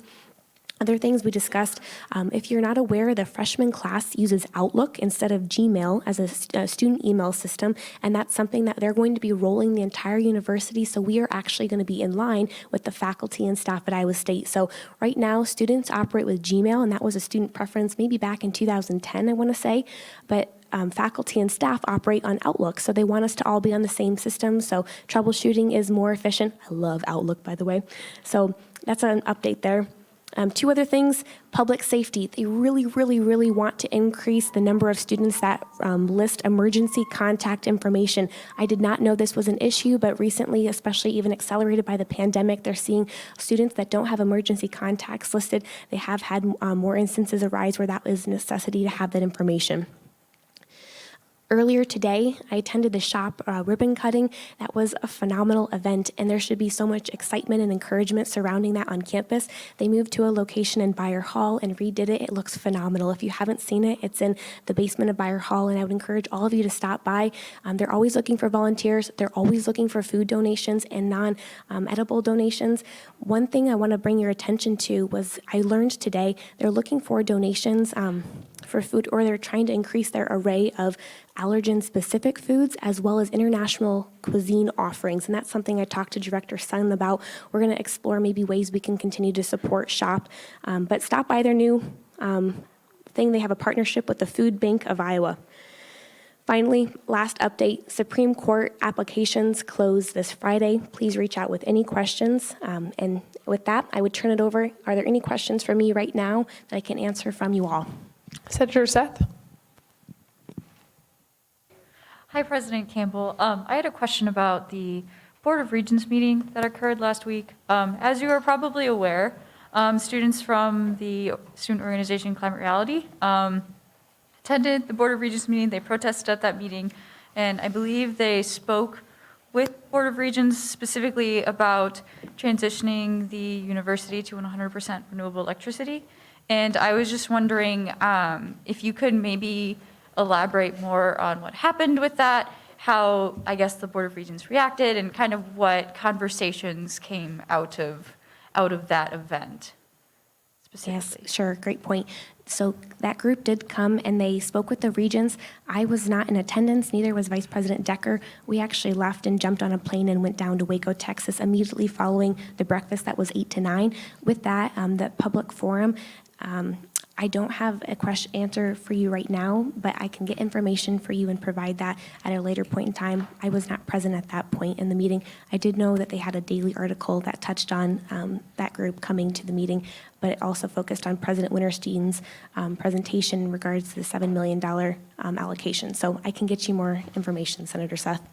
Yeah, I would love to get more information about that. I think that's a very interesting occurrence and something we should definitely follow up on. So thank you. I will yield. All right. Thanks for your question. Seeing no further discussion, we'll go ahead and go into External Matters General Orders 2021-2-012F, funding Women's Hockey Club with Senator Rulli. Great. Will the representatives for Women's Hockey Club please go up to the podium? I'll just give a little briefing on this bill. Essentially, the club didn't get their funding. They weren't included in the allocations process for, it happened in the spring. We are allocating essentially their budget that was reported with some edits on here that I'll talk about, I'll make an amendment for. But if the club wants to talk about what's on their budget and what they'll be doing this year. Yeah, absolutely. Thank you. My name is Patrick McCann. I'm a VM1 student this year. And myself, as well as Coach Berkey, joined the team this year. They decided to go with some graduate students. We've been going in and out of having undergrad coaches come in and out. It's led to some disorganization, which probably in part led to why we're here today. Just having officers change every year was having some issues, so now we have some coaches who will be around for a couple of years to make sure that we can get our books in order and all of our officer binders with all their tasks. So this was brought to my attention only about a week ago by our treasurer, who unfortunately wasn't able to make the meeting yesterday, and then of course the meeting today. So that's why I'm here in her place. Was there any specific questions about the bill? I'll let everyone do questions. I just want to move to approve the Finance Committee amendments. Been a motion to approve the Finance Committee amendments and seconded. Any objection? Go ahead and go into a discussion period for those amendments. These are just adjusting some of the mileage rates, some of the mileage rates for the maxi vans, and removing the ice rentals for the Nationals practices. As in the past, we have typically funded ice rentals at half for home games and regular season practices, but not for Nationals. We usually fund those, like if the club makes Nationals, then we can have like another bill to come up and do that, but that's what that is. So I'll call a question. Speaker Weathers. I'll take it back. Yeah, I'll withdraw my objection on, well, hang on, let me think how this works. Okay, yeah, I objected because I just wanted to ask why there were so many changes to the initial bill, what changed for all of these amendments to occur. Yeah, the way I wrote the bill is I essentially copied all the items from our OFP, just put it on the bill. I knew that there were going to be amendments. I just didn't know what specific stuff we were going to change, and so my initial plan was to amend the bill in Finance Committee. I withdraw my objection. All right, question has been called for. Is there a second? Any objection to voting now? All right, any closing comments on the amendments there? We'll go ahead and go into a voting period. This is just for the amendments. Unanimous consent has been called for. Is there any objection? Is there any objection to passing these amendments unanimously? Okay, the amendments have been added. Now we're back on the discussion for the main bill. I yield my time.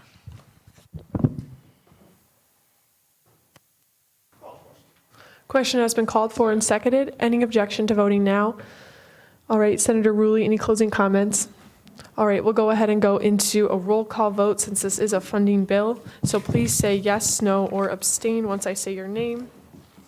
Senator Advait. Atagarla. Ulrich.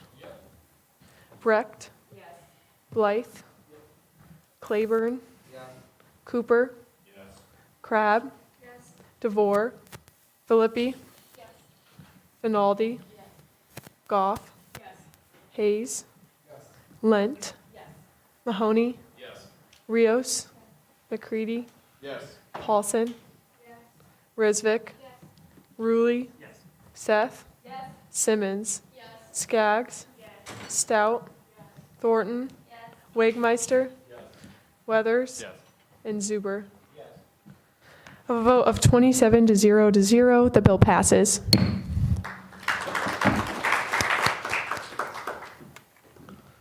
Moving on to internal matters, special orders 2021-2-009 SG, seating at-larges to Finance Committee with Senator Ruley.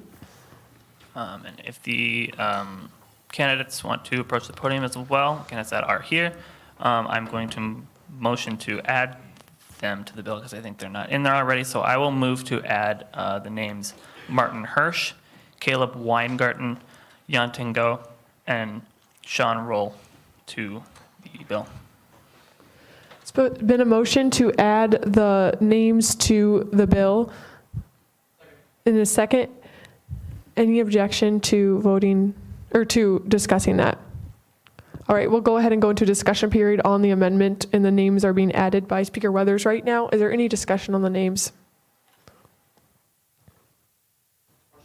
Question has been called for, seconded. Any objection to voting now? Unanimous consent has been called for. Any objection to adding those amendments, or adding the names unanimously? All right, the names have been added. Now we're back on the main bill. Senator Ruley. Yeah, I will, I don't know if Mason has his own speaking privilege, but if Mason wants to discuss a little about the candidates, I'll let him do that. Yeah, so, sorry, let me get this up here.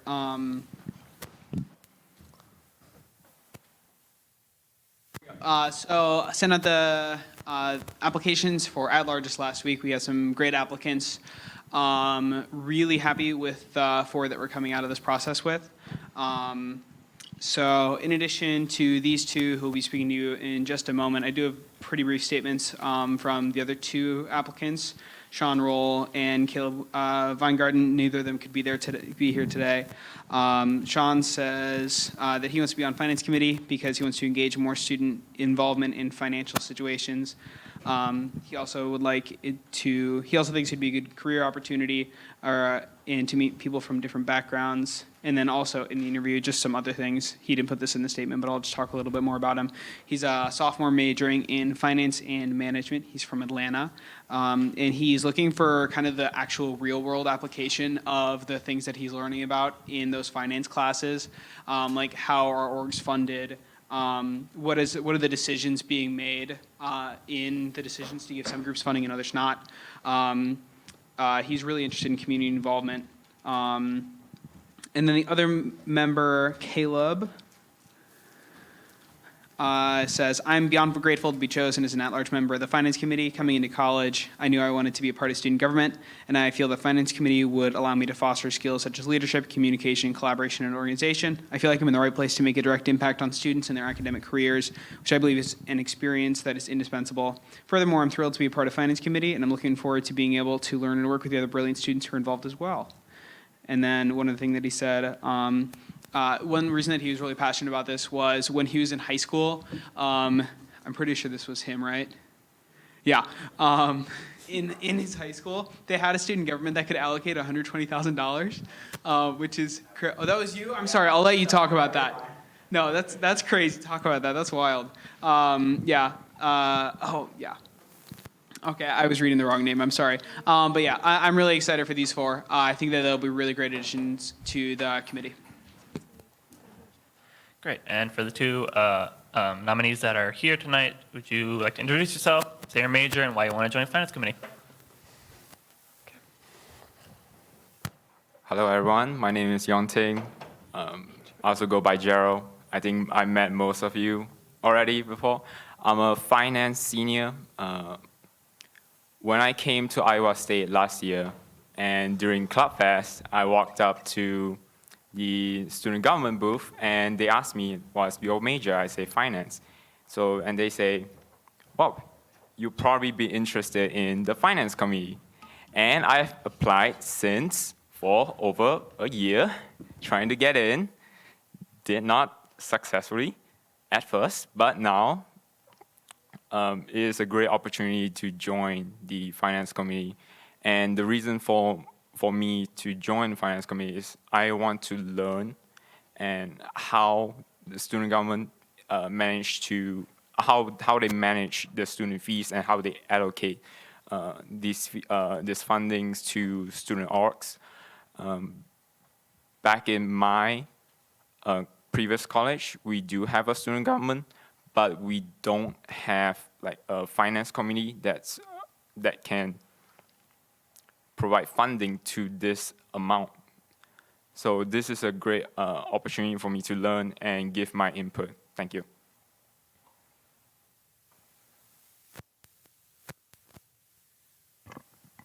Hi, everyone. I think Mason gave me a little bit of a brief introduction about my high school and how much money they had. So I'm Martin Hirsch. I'm from Tucson, Arizona.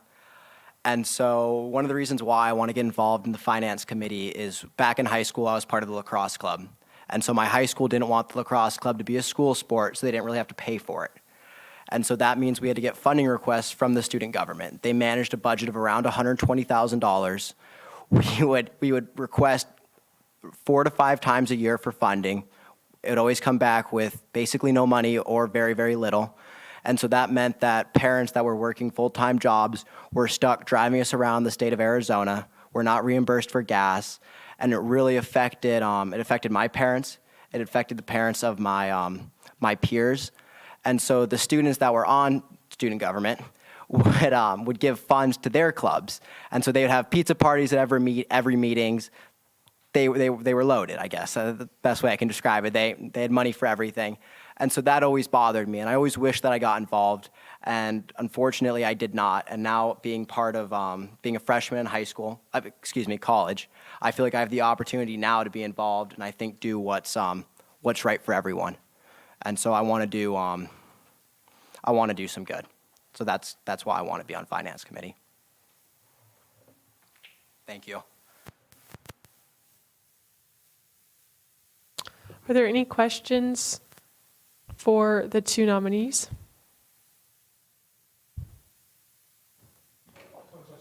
Question has been called for and seconded. Any objection to voting now? Go ahead and go into closing comments with Senator Rulli. No closing comments? Okay. We'll go into a voting period. Unanimous consent has been called for. Any objection to confirming both or all of the nominees unanimously? All right. Congratulations.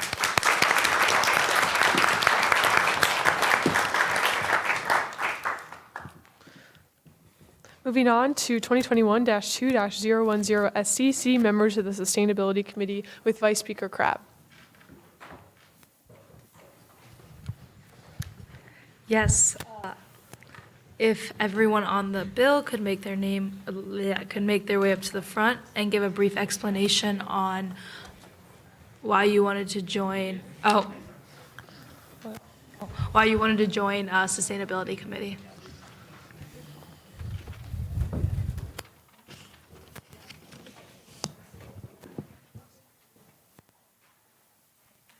Hi, everybody. I'm Darcy Bonds. I am a junior in the horticulture major, and I'm also doing a minor in design studies. And the reason that I wanted to be on Sustainability Committee is I definitely decided to be a horticulture major pretty soon before I went to college. Up to that point, I wanted to be a computer engineer, which is an interesting switch. But I've always really felt connected to nature. I've always really been passionate about the power that nature has on people and their relationships with each other. So I've really enjoyed my degree so far. But as I've been going through that, I've become a lot more aware about how we're treating the environment and the issues that causes us. So I'm really excited to be a part of the Sustainability Committee, and to help Iowa State mitigate those issues and educate others about these issues so that hopefully we can do some good with that.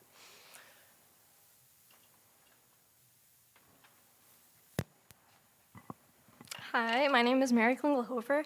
I'm a junior in Global Resource Systems and Environmental Studies, minoring in geology. During my time at Iowa State, I've been involved in activities that support my passion for the environment and Iowa State. I've served in many leadership positions in Kappa Alpha Theta, and I currently hold the Service Director position. I'm involved in Conservation Club as well as Cultural Ambassador and Peace Corps prep programs. I just finished an internship at Ryman Gardens where I gained experience in outdoor education, sustainability, and conservation. I'm excited to work on a variety of sustainability projects. Specifically, I think increasing composting on campus would be an easy way for students to reduce their waste. I'm also interested in adding more native plant species to campus, especially around new construction like the stadium. I have experience working with community gardens, and having one on campus would be a neat project that could provide fresh produce to the shop on campus. I would love to bring my passions and ideas to the Sustainability Committee and ensure a positive future for Iowa State.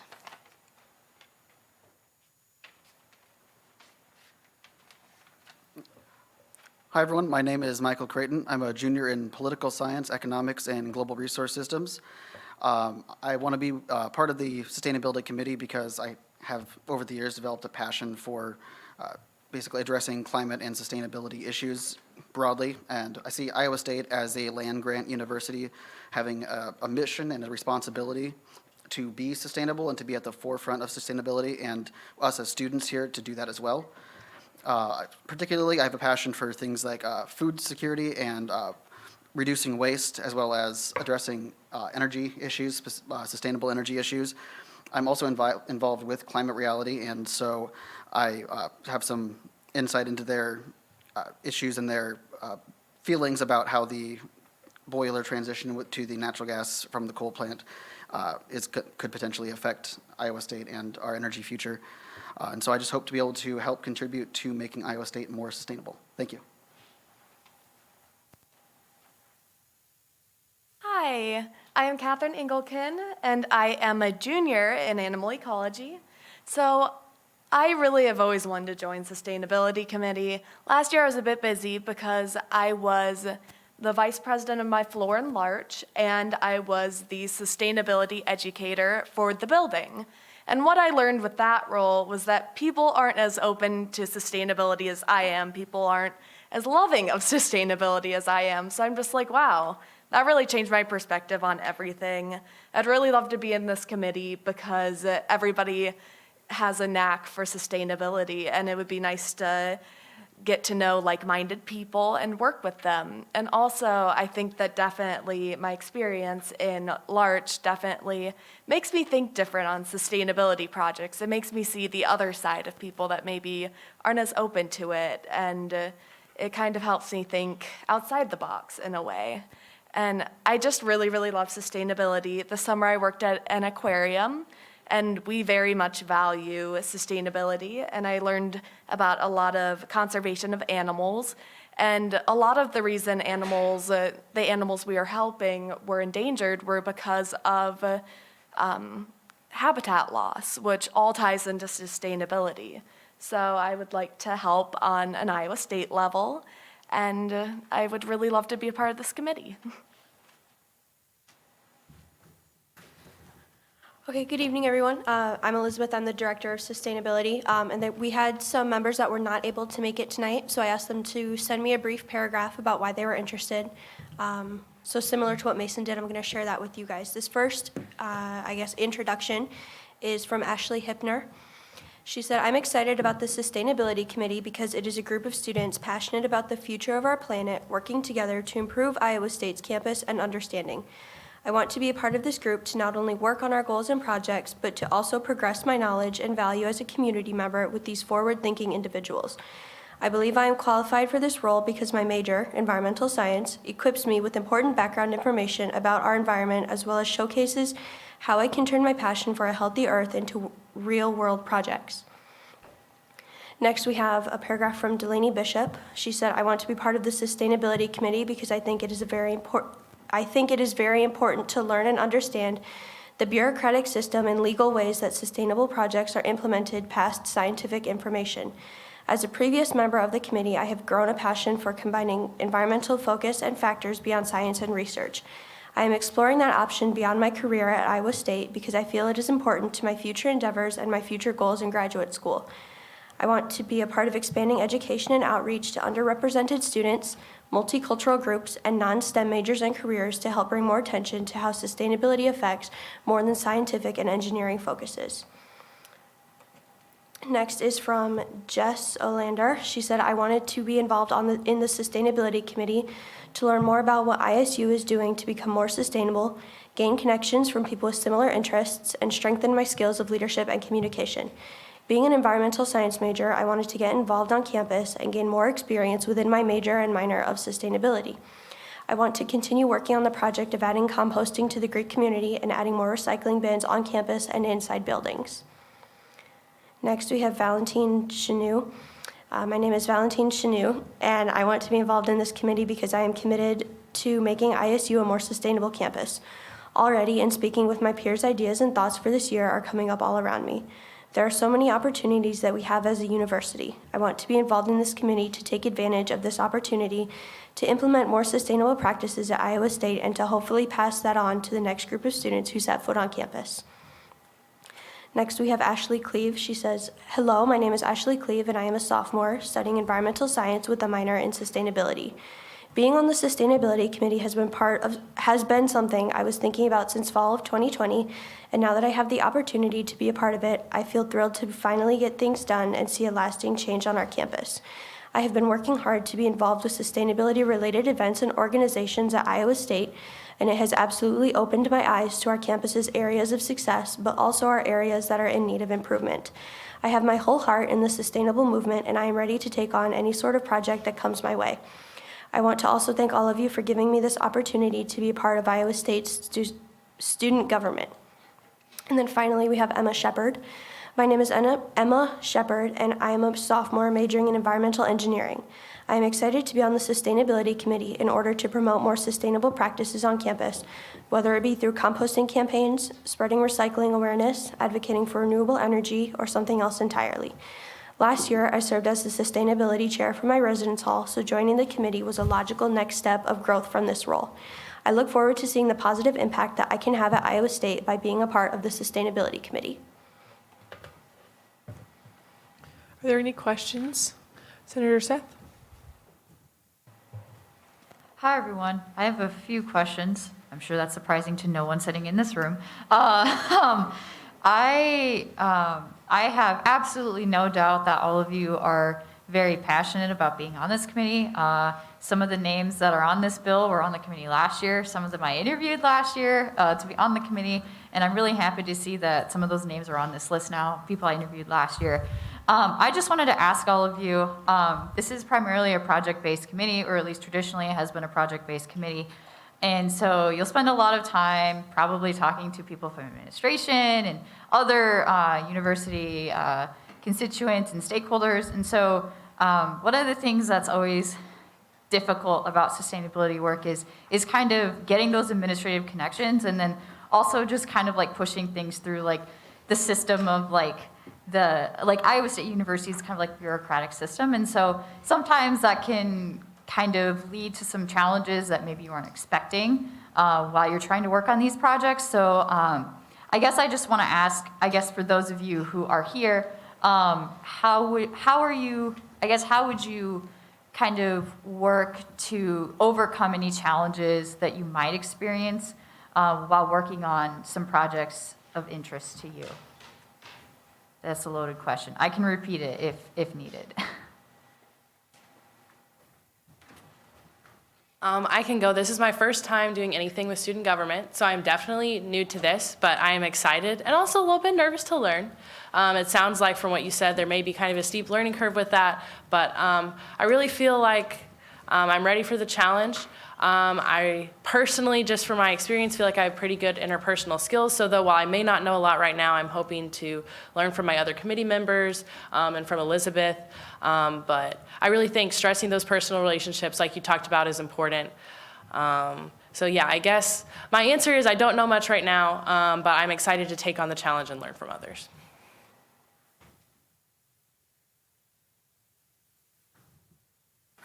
All right, and for my part, I'm a bit of a non-traditional student. I had a previous iteration here at Iowa State before taking some time away from the university and coming back. Previously, I was involved with student government, so I have some experience interacting with administration. And prior to this semester, I also worked for the Iowa State Daily as a politics reporter, and so I spent a lot of time reaching out to different people in the faculty and in the administration, and I'm pretty used to just reaching out aggressively to people until they say yes and agree to talk to me. So I can bring that tenacity to this as well.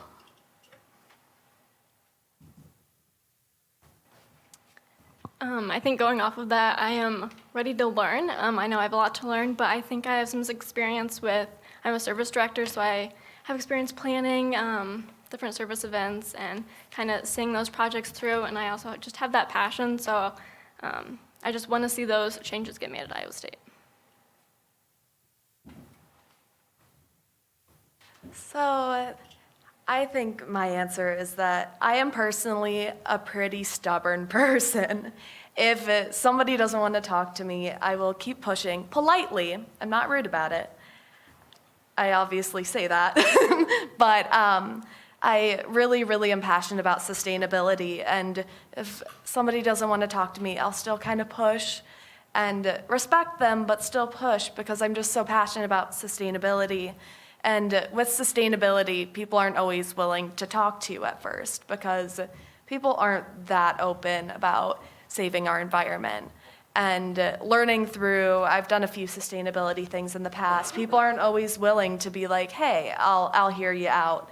So just persistence and never giving up and just hoping that someone will hear you out, I say is my answer. Okay, yeah, thank you all for those responses. They sound great. My other question for the four of you that are here, again, you all seem very passionate about sustainability, which is like the number one, like being passionate is great. But my second, I guess like the second thing that comes after it is, what are some things that you want to do on campus? Are there any, specific projects that you're interested in working on, issues that you've noted, or just anything that you think merits, like what you want to like focus on basically in the committee? So we actually had our first meeting last week, I think, so we've had a chance to talk about some of these things already, which is nice. But two of the initiatives that I was really excited about, I see, are you the SUV senator? Is that what you said? Okay. We had talked about, I know they had recently put recycling in Freddie Court, and we were talking about maybe moving forward with doing that same thing for SUV. So that's an exciting thing to maybe look into.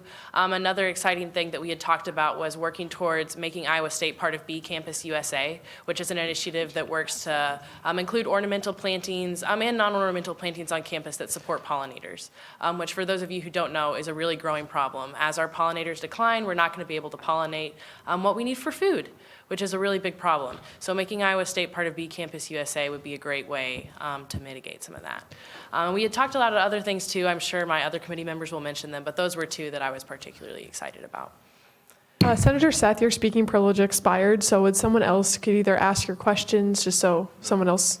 Move to extend Senator Seth's speaking privilege by 5 minutes. It's been moved and seconded to extend Senator Seth's speaking privileges by 5 minutes. Any objection? Okay.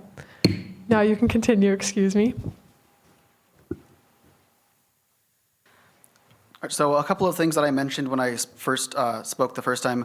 I'm involved with Climate Reality, and one of their big initiatives this year is to look at the transition of the on-campus power plant from coal to natural gas, because what they and I would like to see is actually a push to make us move more toward fully renewable, sustainable energy sources. And one thing that we talked about in our meeting was kind of finding a way to maybe study the issue a little more to see what alternatives are feasible for the university to move that goal, move the goalposts further out instead of just transitioning to natural gas, transitioning to something further.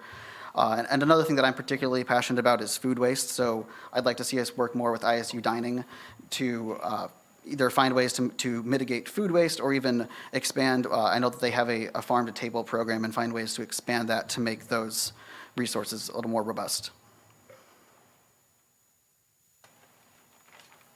One project we mentioned at our meeting was community garden, which I found really interesting. We could put that on campus and then have the fresh produce go to the shop. And then just kind of reiterate, I think, composting on campus. We have a lot of compostable, like disposable things, but it's worthless if they don't get composted, and we have places to do that. So something I'm really passionate about is plastic bag recycling. And I talked to a lot of people in March last year about it because I was brainstorming ideas for sustainability projects. And a lot of people were like, yeah, I would love a plastic bag recycling area like they have at Walmart, but in the dorms you don't really get out much, so you can't just throw your bags in the Walmart bin. You can't really get out there that often because you're kind of confined in the dorms. But they were talking about how basically it would be very helpful. They'd use them. If they were in convenient places, they definitely use them. So connecting to that, I think that a great project would be a plastic bag recycling program, just because we all accumulate plastic bags from grocery shopping at the C-store. At Convos last year, they'd always give you a plastic bag, so I just got so many of those. So I think that would be really helpful for students. Yeah, these are all really interesting project ideas. I'm the former president of Climate Reality, so I know Hector really well. Would definitely love to talk more about what y'all are up to, because this is really interesting. And also like recycling and SUV. I've been trying to set up a meeting with Rich Gary about that, and it hasn't been going very well because he's on vacation right now. But you all sound eminently qualified to be on this committee, and I am super, super excited to see what all of you will accomplish this year under Elizabeth's amazing leadership. And so I am not seeing any other placards up, so I'm gonna yield and call a question. Excuse me. Question has been called for and seconded. Any objection to voting now? We'll go ahead and go into closing comments with Vice Speaker Crabb. All right, going to a voting period now. Unanimous consent has been called for. Any objection to confirming all the nominees for Sustainability Committee unanimously? Okay. Congratulations.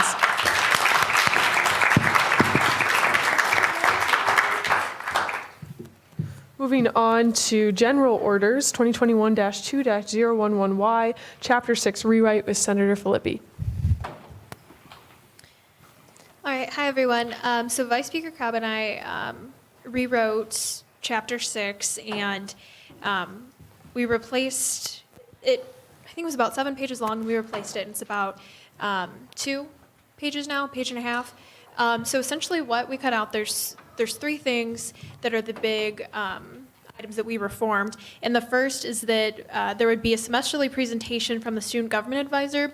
And so this would just be a way to update student government as a whole and provide a better general understanding of the advisor role. So just better communication between the student government advisor and between student government. And then the second one is allowing comments from the student government advisor at the end of Senate meetings. The comments would pertain to Senate meetings and allow for a recap. So if Sophia would have any suggestions, she could say them then. And then the third is the removal of an office assistant. So this position was cut last year, and we will not be seeing it for a couple years. And so there was a lot of verbiage and rules in the bylaws, and so it was just irrelevant and did not pertain to the current operations of student government.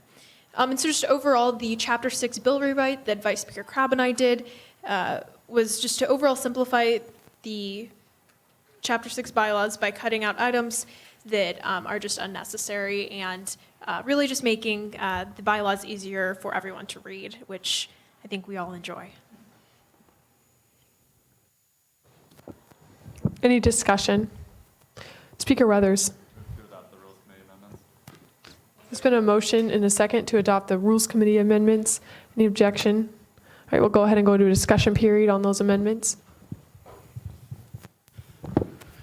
Yeah, if you have any particular question about any one of these word changes, you can ask any member of Rules. But yeah, I was just updated a lot of its numbering. Sophia had a couple preferences. There's not a lot of changes there anyway. So, call the question. Question has been called for and seconded. Any objection to voting now? This is on the amendments, just a reminder.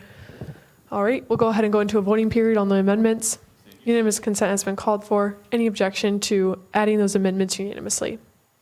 All right, the amendments that have been added are back on the main bill. Speaker Weathers.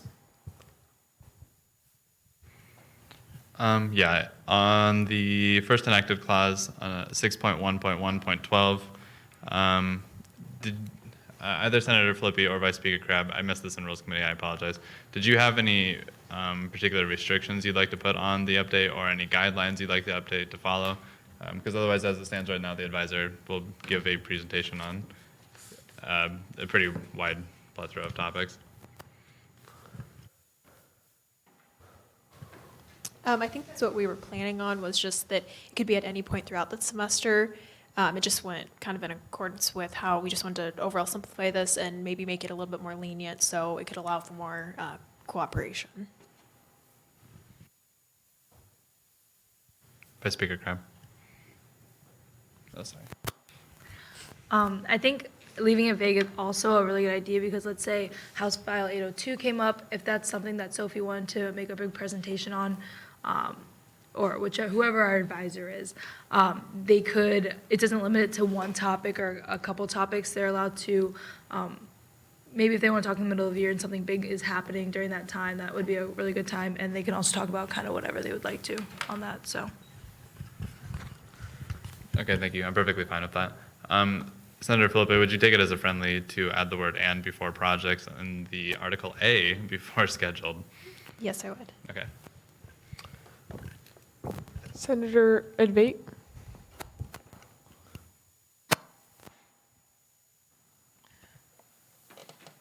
Out of curiosity, Speaker Weathers, about the scope issues you just brought up, was there a discussion in rules, and if so, what did that look like?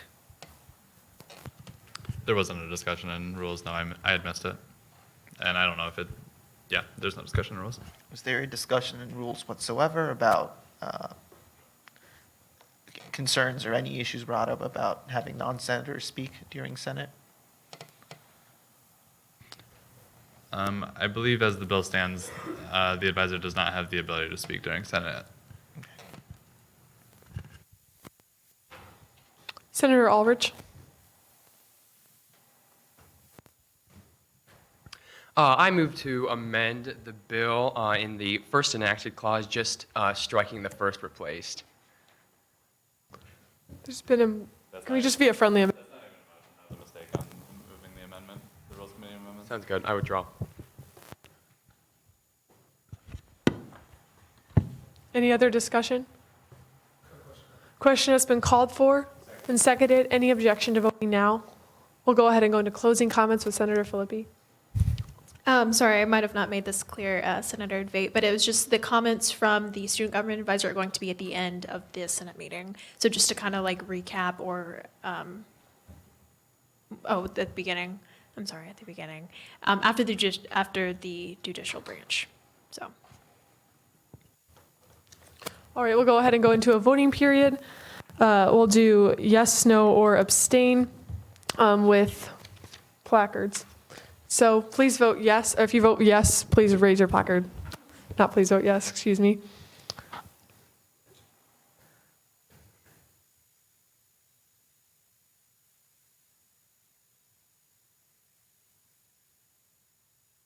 Noes?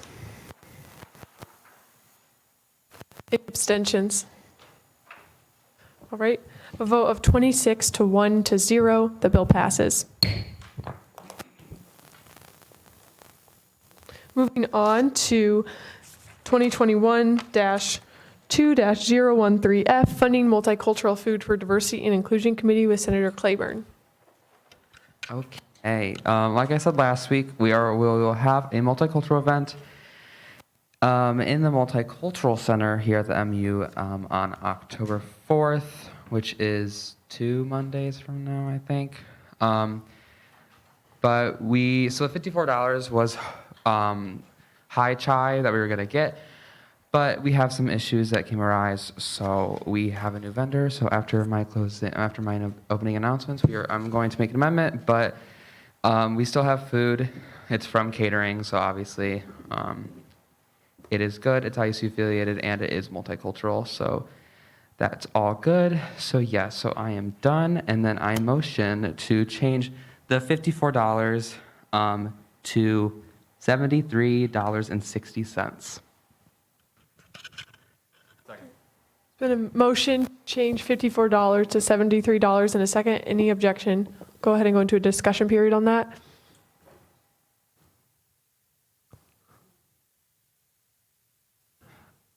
Yeah, so there came in, obviously, I said earlier, there came into a disagreement that we had, and we have to get catering, so it just increases the price by like $20. So that's all. And we're getting bow buns with ranch dip. Any discussion on the amendments? Question has been called for. There's been seconded. Any objection to voting now? Unanimous consent has been called for. Is there any objection to adding the amendment unanimously? All right. Amendment's been added back on the main bill now. Any discussion? Question has been called for and seconded. Any objection to voting now? All right, any closing comments, Senator Claiborne? No closing comments. We'll go ahead and go into a voting period. Actually, this will be a roll call vote since it's a finance bill. So please vote yes, no, or abstain. Senator Erdvait. Adegarla. Ulrich. Brecht. Blythe. Claiborne. Cooper. Crabb. Philippi. Finaldi. Goff. Hayes. Lent. Mahoney. Rios. McCready. Paulsen. Risvik. Ruley. Seth. Simmons. Skaggs. Stout. Thornton. Wigmeister. Weathers. Zuber. Of a vote of 27 to 0, the bill passes. All right, moving on to new business, 2021-2-011 SR, condemning the lack of student input in the Big 12 expansion with Senator Hayes.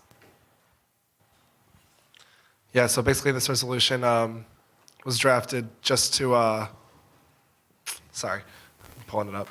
But it was basically just to express the disapproval of from the Student Government Senate towards the administration for the lack of student input in the decision to invite the 4 schools that we invited into the Big 12. That's it. Is there any questions for Senator Hayes? Senator Erdvait? I believe you spoke with University President Winterstein at some point before this vote happened. Did you think your concerns were properly heard?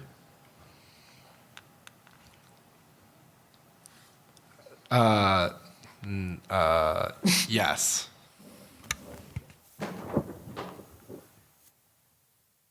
Any other questions? Remember, this is new business, so Senator Hayes can only answer yes or no.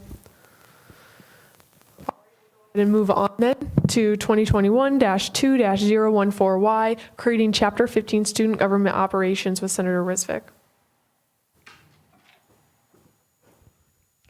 Hello. So this bill just covers the ad hoc bylaw recommendations, and within that, this basically covers ADA compliancy on the student government website, as well as open meeting, open records laws. We're already bound to those by the Student Government Constitution, but this just kind of puts it into our own bylaws so that way they're visible and we know what is expected of us, I guess. And there are a few other items on this as well. And this also covers the outreach credits that we've also talked about within that report. So I'd be happy to answer any questions, and then you can also reach out to me through email if anything comes up later on. So, are there any questions of intent for Senator Risvik? All right, seeing none, moving on to 2021-2-015F, funding Peterson Squadron with Senator Wigmeister. Yeah, this organization for a request. We'll see it next week at Finance. They say they can cover a majority of the necessary supplies. They want help with catering and equipment, and they also want help with T-shirts so they can raise money for their cause. That's all I got. Are there any questions of intent for Senator Wigmeister? Seeing none, we'll move on to 2021-2-016F, running line item transfer with Senator Claiborne. Yes, so this is just a simple line item transfer. Running Club was going to have a competition in Waverly, Iowa, but it switched to Verona, Wisconsin. Just changing the wording, just changing the place. Any questions of intent for Senator Claiborne? Seeing none, we'll move on to 2021-2-017F, funding Pi Alpha Phi Fraternity Incorporated with Senator Zuber. This is just an event that they have every year where they invite people to meet together. And so they needed to rent a venue because they also have students coming from the University of Iowa. There is some amendments that need to be made. Like the first line item is not relevant. It's from another event that we ended up zero funding. So, and we need to fix the totals as well there. Otherwise, that's pretty much it. Any questions of intent for Senator Zuber? Vice Speaker Crabb. Do you know if this organization is funding eligible? We just classified them as funding eligible at the last finance meeting. Yes or no? Sorry. Oh, yes. All right, seeing no more questions of intent for Senator Zuber, we'll move on to 2021-2-018F, funding Socialize with Pride with Senator Zuber. This organization just needed some money for printing because they're a new organization, and so they weren't able to come through annuals this past year, and so they just need money for printing. This is another one that when we went through in Finance Committee, we ended up zeroing a bunch of things, so we'll probably remove those lines in amendments. Any questions of intent for Senator Zuber? Seeing none, we'll go ahead and move on to closing announcements. Senator Rizvik.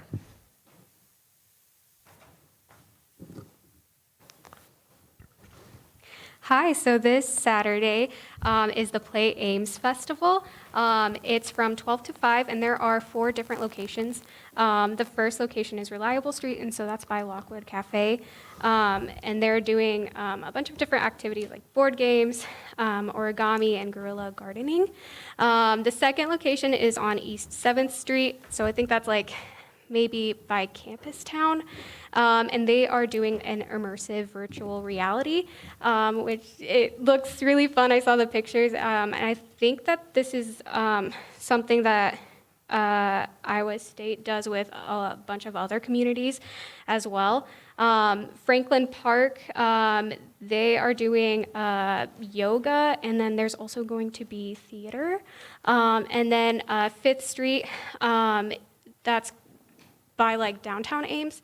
They're doing a mural painting, so if you want to paint a wall, that'll be really fun. The point of this festival is to really engage with city officials and then also planners, and then there will be competitions and gifts that are going to be given out.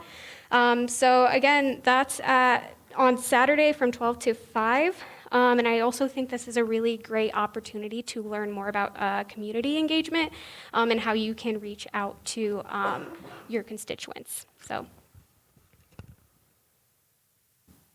All right, Senator Mahoney. So I know I'm probably not the only new senator that is looking for committees to join. So if there's any chair people that have open committees, could you please come talk to us? I know I'm probably not the only one struggling a little bit trying to find a committee to join. Speaking on that, if you want to be involved in any of the university committees, that would count for one of your committees as well. So you can talk to me after if that's okay, both of you, if you want. All right, Senator Advait. Segueing right off of said university committees, here's your weekly lectures update. Lectures happens to be a university committee, and we have plenty of spots. We have like 24 student seats, something like that. It's a lot of seats. Anyway, we had our regular meeting just this Sunday, September the 20th. It was a very productive meeting. It was our first meeting with the new students we added on from the form that Vice President Decker sent out a couple of weeks ago. A couple updates. We have potentially funded up to 9 lectures, all for this fall. All seem really cool. You'll hear more about them in my coming lectures updates. Lectures also has 6 student workers that we're considering adding on as additional committee members to help with stuff like swiping students in, because some professors give out credits for attendance, and this is cool because it also gives us high attendance at our lectures. Moving on, coming up in lectures land, we have on the 23rd of September, The Right to Have Rights, Cuban Artists Confront the State by Coco Fusco. That's tomorrow at 6 p.m. on Zoom. We also have Towns and Ranches, Testimonies of Latino/Latina Families and Communities in Northwest Iowa by Dr. Ruben Viramontes Anguiano. I do apologize if I butchered that. That's also tomorrow at 7 p.m. in the Sunroom of the Memorial Union. On the 27th, that is the coming Monday at 6 p.m., we have Don't Be Evil, The Age of Surveillance Capitalism and Big Tech by Rana Furuhar, also in the Gray Hall in the Memorial Union. And also on the 27th at 7:30 in the Campanile Room, we have Latinx in the USA, Music as a Cultural History by Catalina Maria Johnson. The semester's picking up, stuff is stressful. Take care of yourself, have sleep, peace.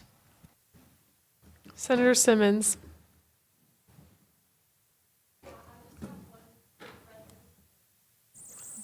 I don't think it is. Is it? No, Okay. it is. You're good. It is working out. It's making. Okay. Just a friendly reminder to you all. Okay, no.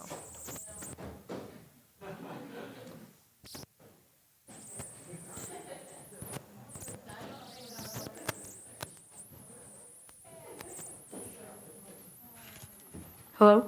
Okay, thank you. Just one friendly reminder, whenever we're making motions, just say I make a motion or I move.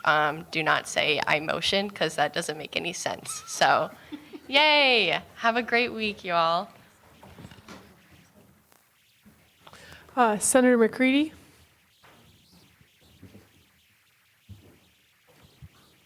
All right, so this is your weekly IFC philanthropy update. So Delt is having their philanthropy Tuesday, September 28th. It is Delt Guys Burgers and Fries.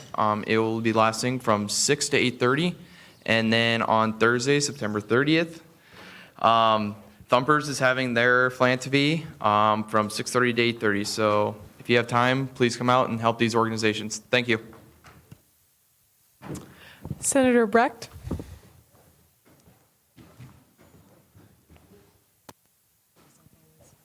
Hi, I just wanted to put a plug in. Next week is the College of Agriculture and Life Sciences Week on campus. So yay, we love that. Throughout the week, different CALS organizations and the CALS Council will have some things set up to like meals, some contests and things like that. And with that, Monday night, we have our Mr. CALS contest, which is just a friendly contest between the College of Ag and Life Sciences clubs. It's a lot of fun. There's a lot of trivia about Iowa State, about the College of Ag, and about ag in general. And then, of course, some fun obstacle things. So also, to piggyback off that, I have tickets for the event on me. They're $5. So if you're interested, come find me. It's Monday at 6 or 7. I don't know for sure. I can't remember. I'll send it. Senator Rios. I'll be good because I know you guys want to go. But I wanted to say that the Committee on Lectures is open, or is always open to new ideas, especially for lectures on next semester. Lectures are a great way to address some issues. I know we had a lecture on suicide this week, and a lot of people attended. A lot of great conversations started on that. So if you have any suggestions about any issues or things that you want to address on campus, we had a suggestion about milk. I didn't even know that was a thing. Not the milk, like unprocessed milk, sorry. I know that milk was, anyways. So if you have suggestions, please talk to Abate or me or email us. Thank you. Finance Director Zastro. Very quick reminder for y'all, please read through P&C, let me know if there are any troubling parts. If you ordered a name tag in the second batch, those are downstairs right now. Thank you all for seating at largest. All right, going to Vice Speaker Crabb and Speaker Weathers for closing announcements. All right, Mason, I also wrote PNC on my closing announcements. PNC is an incredibly, incredibly important document. This determines funding for the future. Please, please, please, please, please read this. It will be very fun. If you want a buddy to read it with, you can read it with me. I also want to say thank you to everyone that signed up for Outreach Week. It's going really, really, really well so far. I hope you all are talking to your clubs and organizations. Hopefully a lot of students are learning more about student government. So that's wonderful. And then also, read your bills. That was something I struggled with when I was first a senator. Reading through them makes the debate a lot better and makes you more knowledgeable on the conversation. So make sure to read through all of the bills next week, as there are a lot of important topics on that. So thank you. One thing real quick before Speaker Weathers speaks, if any of you are new senators or just want to be on the committees, please let me know because I can definitely help you with that. I know you mentioned that in your closing announcement, so please let me know and we can help you find one, whether that's lectures or something else. There's a lot of different options of ways to get involved on campus and through student government. So I'll go ahead and pass it off to Speaker Weathers. All right, almost done, everybody. I just wanted to make one quick note about open forum. I want to apologize for the messiness that it was a little bit. But that is because open forum typically isn't designed to be a sort of back and forth debate period. It is more for students to come in and speak to us and we listen. If you wish to speak to them, usually you can talk to them afterwards or email them or catch up with them outside of a Senate meeting. Just because typically we'll have there can be nights where a lot of students come in and we don't want it to be a debate back and forth between students and Senate at large. And yeah, there's a lot of ideas that were presented during the Big 12 conference program. I know there are a lot of initiatives that are brainstormed worth exploring, and I also know that a lot of things came out of the ad hoc for projects and bills and just general things that we can all work on together. So there's a lot out there right now that needs to be tackled. If any of you are interested in doing that, you can do it on your own, of course, but if you want any help, I'm more than willing to help you. Anyone in the room is probably very knowledgeable and able to help you on it. So there's a lot to get done. I move to adjourn. Is there a second? Go Cyclones. See no objections, this meeting is adjourned.